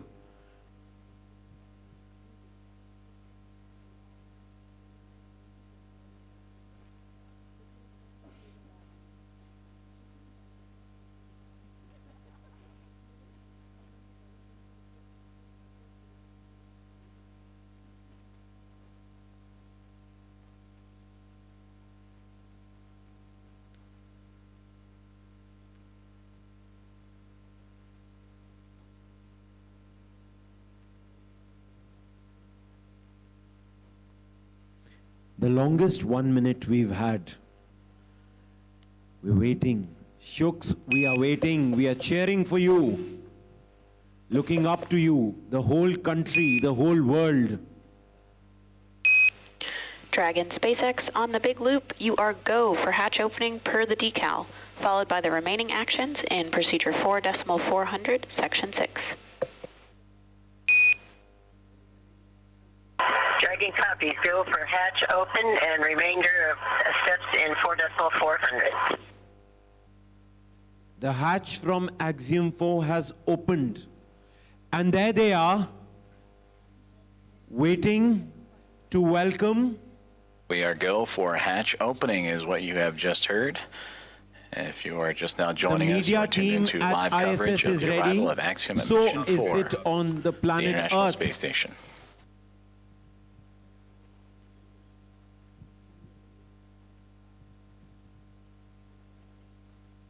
And SpaceX Dragon, hatch is coming open. SpaceX copies.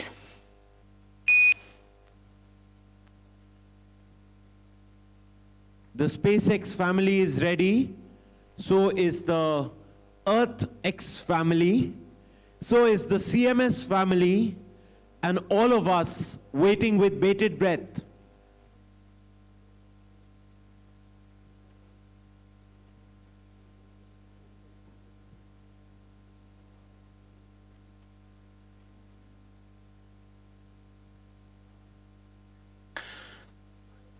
Expedition 73 crew anxiously awaiting as we just received the go for hatch opening to welcome Axiom Mission 4 into the International Space Station. There you see Ann McLean in the foreground working on the tablet, alongside with Johnny Kim on the far right-hand side, NASA astronaut, and then Roscosmos cosmonaut Kirill Peskov next to him, with Alexei Zubritsky and Sergei Ryzhikov, also of Roscosmos, in that mix. And right there in the middle, almost standing, if you will, from our perspective, is Expedition 73 Commander and JAXA astronaut Takuya Onishi.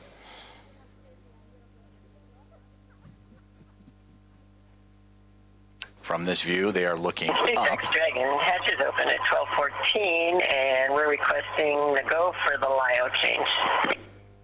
Ladies and gentlemen, the moment has come. Copy 12:14 Zulu hatch opening time, and you are go for LIO swap.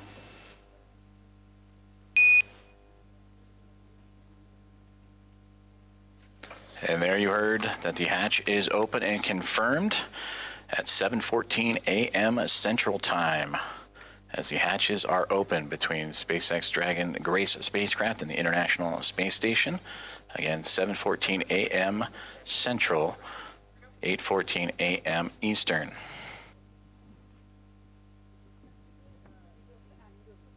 And you heard also the swaps of the LIO canisters. That's the lithium hydroxide cartridges that scrubbed carbon dioxide inside of the Dragon spacecraft on the ride to the International Space Station.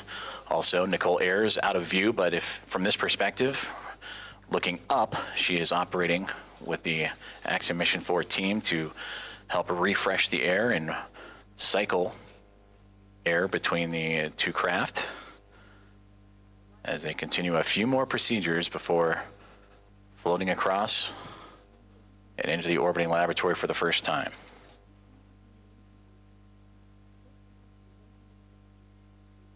Ladies and gentlemen, it's Dragon SpaceX on the big loop for LIO cartridge. They're doing a high five. That means it's a success.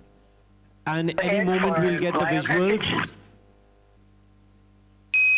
Just looking for clarification on your next action there. We're tracking LIO cartridge sealing per 2.102 step 6.5.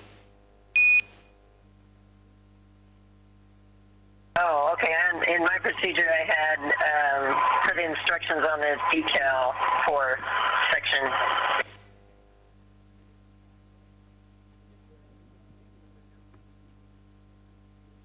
For section 4 of the instructions on the decal.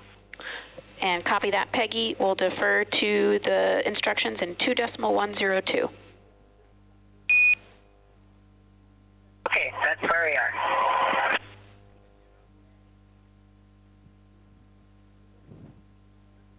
Ladies and gentlemen, any minute, any moment.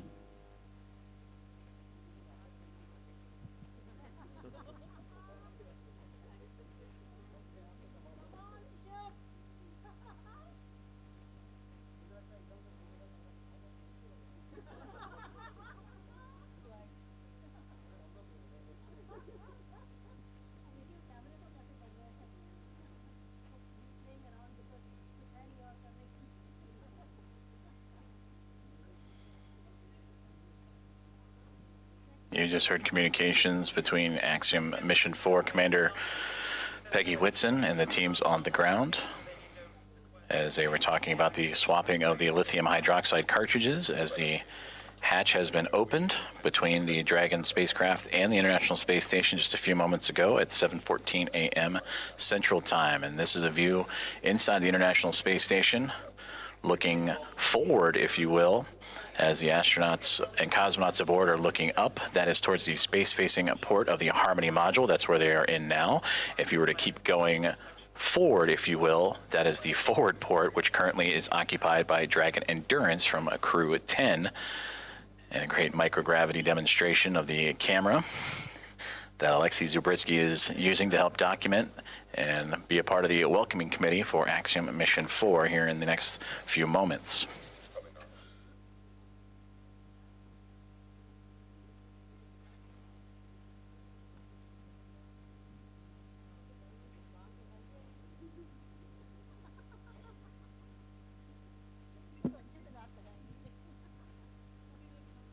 The camera is back. That means pictures have been taken from the first hatch. Just to confirm, we want to make sure IMV duct installation is complete before we do LIO cartridge sealing. The duct insulation is complete? Yes, the IMV duct installation is complete. My bad, I didn't get it reported. Houston copies.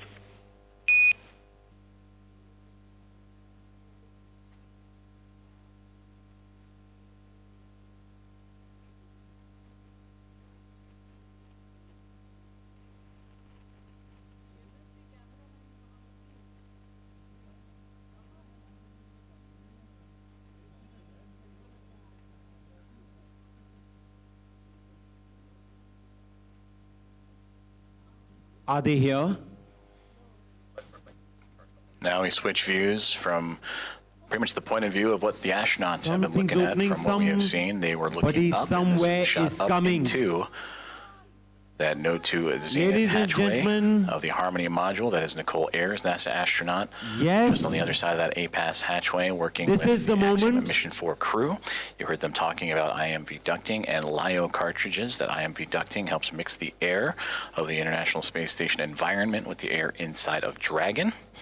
And then also looking to seal up some of those lithium hydroxide cartridges that are used to scrub carbon dioxide from the air in the spacecraft on their journey to the International Space Station. And that journey started yesterday morning, 1:31 a.m. Central Time, 2:31 a.m. Eastern, as they would launch on the SpaceX Dragon, newly named Grace spacecraft, on a Falcon 9 rocket from Launch Pad 39A at NASA's Kennedy Space Center, and would chase down the International Space Station earlier this morning at 5:31, nearly 2 hours ago.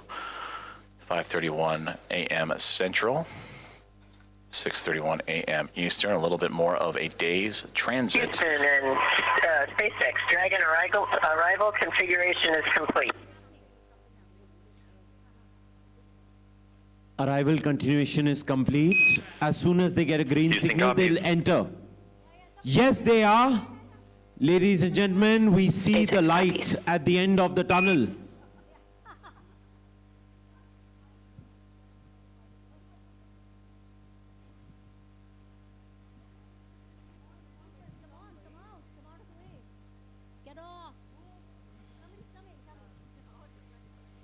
Continuing to target a welcome ceremony or welcome remarks in the near future at 8:35 a.m. Central Time, so a little bit more than an hour from now. They have entered Axiom, the ISS. The International ISS. Space Station continuing to work through the moment is here. hatch opening procedures, but the moment is here, ladies and gentlemen. A little bit of a window of opportunity. And that was just all of us are of having astronaut goose Anne McLean hair. and Nicole Ayers there as they are A moment of thrill, a moment of ducting, excitement, mixing the air of the station and and above all, a moment of pride.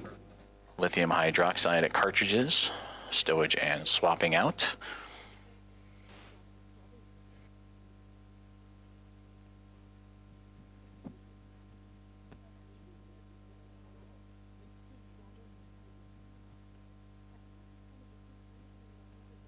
Yes, yes, ladies and gentlemen, the moment is here.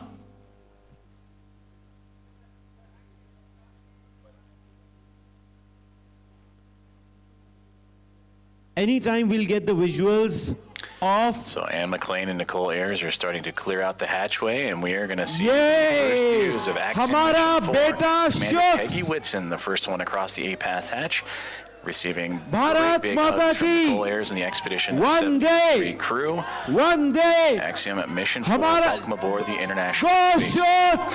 Pilot Shibanshu Come on, Shux! Shux! The next one to come across. What a representing moment Israel. of It is joy! the first space flight for Peggy Whitson. Her Shux return is to the officially Space Station at on her the fifth International flight, second Space member of Station. Axiom Space. Shux has officially entered the International Space Station, ladies and gentlemen. A moment. Słavo Szuznansky, Well done, Shux. representing well done, Shux. Well done, Shux. Well done, Shux. Well done, Shux. Well done, Shux. Well done, Shux. And applause well done, breaking Shux. out here inside. Well done, Shux.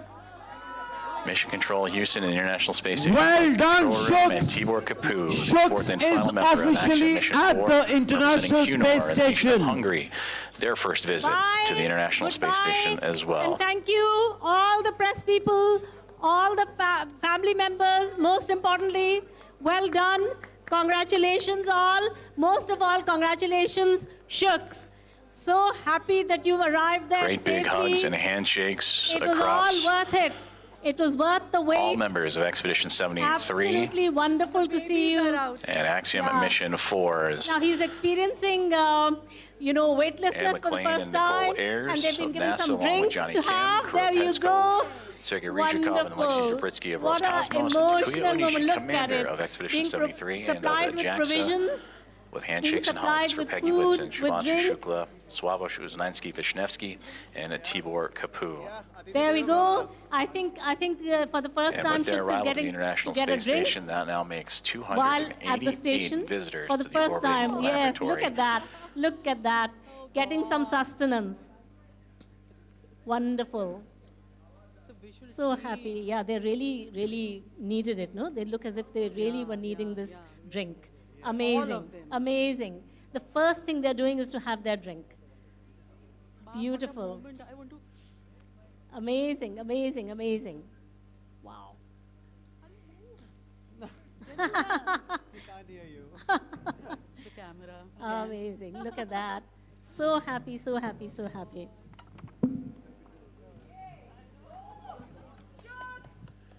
Shux, you did it. Shux, we are proud of you. Shux, India is looking up to you. We at CMS are looking up to you. And we are extremely, extremely, extremely proud of you. All of us are having goose hair. As commander, we are thrilled. We are overjoyed. We are emotional. Shux, we love you. We bless you. Regaling the crew with May you have a wonderful 2 weeks at the International Space Station. May this moment go down the history. May it inspire the current generations and generations yet to be born. May generations and generations inside of our viewpoint. May generations upon generations be inspired by your achievement. This generation and generations yet to be born.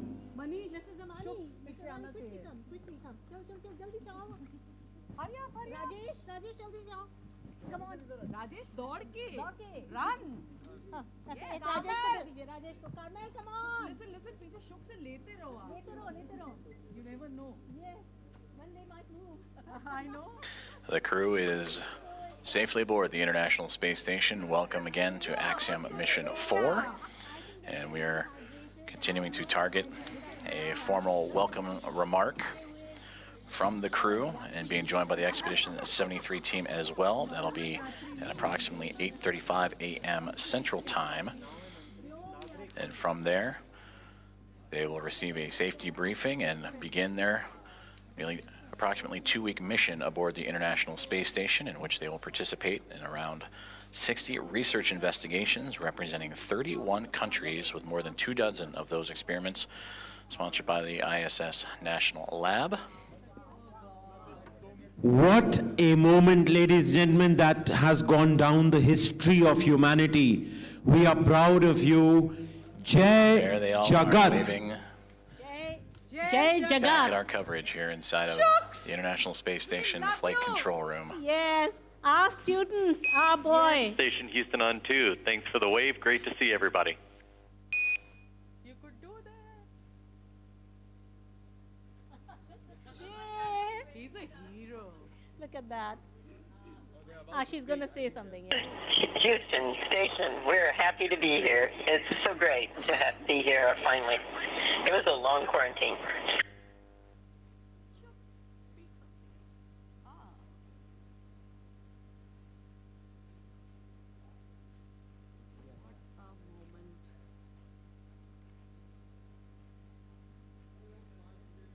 They are looking tired, huh? All of them. I know.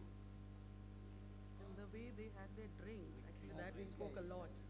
I have a feeling that they don't get to lie down in that craft, no, in that Dragon. Yeah, it's a very small. Yeah, it's a small place and it's sort of seated. They're seated. It's like having a journey from here to Mumbai, all in a seater train.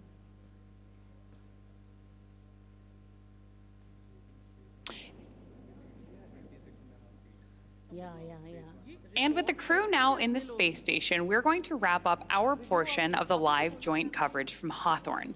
It's been an honor to support Axiom Mission 4 thus far, and we wish the crew a successful time on the space station. We're, of course, also looking forward to joining AX4 again when it's time to return home. Ronnie, from launch to docking, it has been an absolute pleasure sharing this desk with you. What has been years in the making for India, Poland, and Hungary is now well underway. Axiom Space and NASA's joint coverage will continue from here through to the welcome ceremony as Peggy, Shubhanshu, Swavesh, and Tibor start their 2 weeks aboard the orbiting laboratory. Over the course of our crew's time on station, we will be producing mission updates from Axiom Space's own space station development facility in Houston, Texas. So we invite you to follow the progress of AX4 on axiomspace.com and through Axiom Space's social media channels. So with that, on behalf of SpaceX, Axiom Space, and NASA, thank you all for tuning in to watch. While our stream on X is coming to a close, coverage of the welcome ceremony now continues on NASA Plus, axiom.space/live, and Axiom Space's social channels. With that, we'll turn it back over to you, Joseph. Have a great morning, everyone, and go AX4. Go AX4.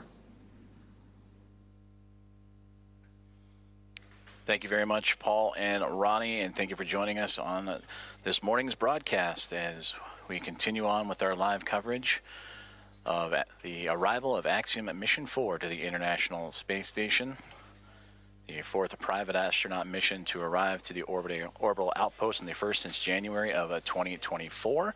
We just saw the crew of 4, including Commander Peggy Whitson, Shubhanshu Shukla, pilot of ISRO, Swavesh Uznanski-Vishnevsky, and Tibor Kapu of ESA and HUNORT, respectively, crossed the hatchway and into the orbital outpost for the very first time.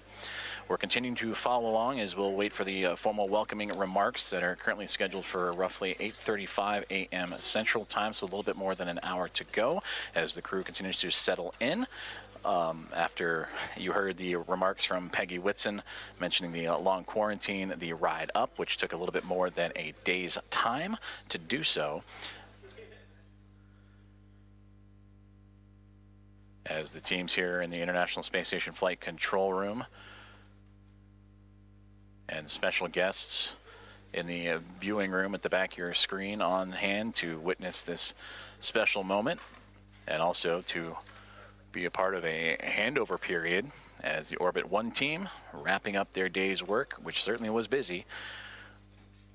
That saw the multiple burns as the Dragon spacecraft named Grace would continue its transit to catch up to the International Space Station, and ultimately docking at 5:31 a.m. Central Time with that initial contact. The soft capture turned to hard capture and mating. Hatch opening procedures took about 2 hours or so to complete, with teams on both sides inside the Dragon spacecraft and the International Space Station meticulously checking for leaks and going through each procedure step by step before that moment we just had a couple moments ago at 7:14 a.m. Central Time, in which the hatch was opened and the astronauts of Axiom Mission 4 floated on through to the International Space Station. We're currently experiencing a transition in communications satellites that's nominal and to be expected, so we will bring you back those views inside the International Space Station once we have them. But again, the teams here inside of the International Space Station Flight Control Room, Orbit 1 team wrapping up a great day's of work, or great morning's work, that saw 4 new members join the orbital outpost to bring up the attendance to now 11.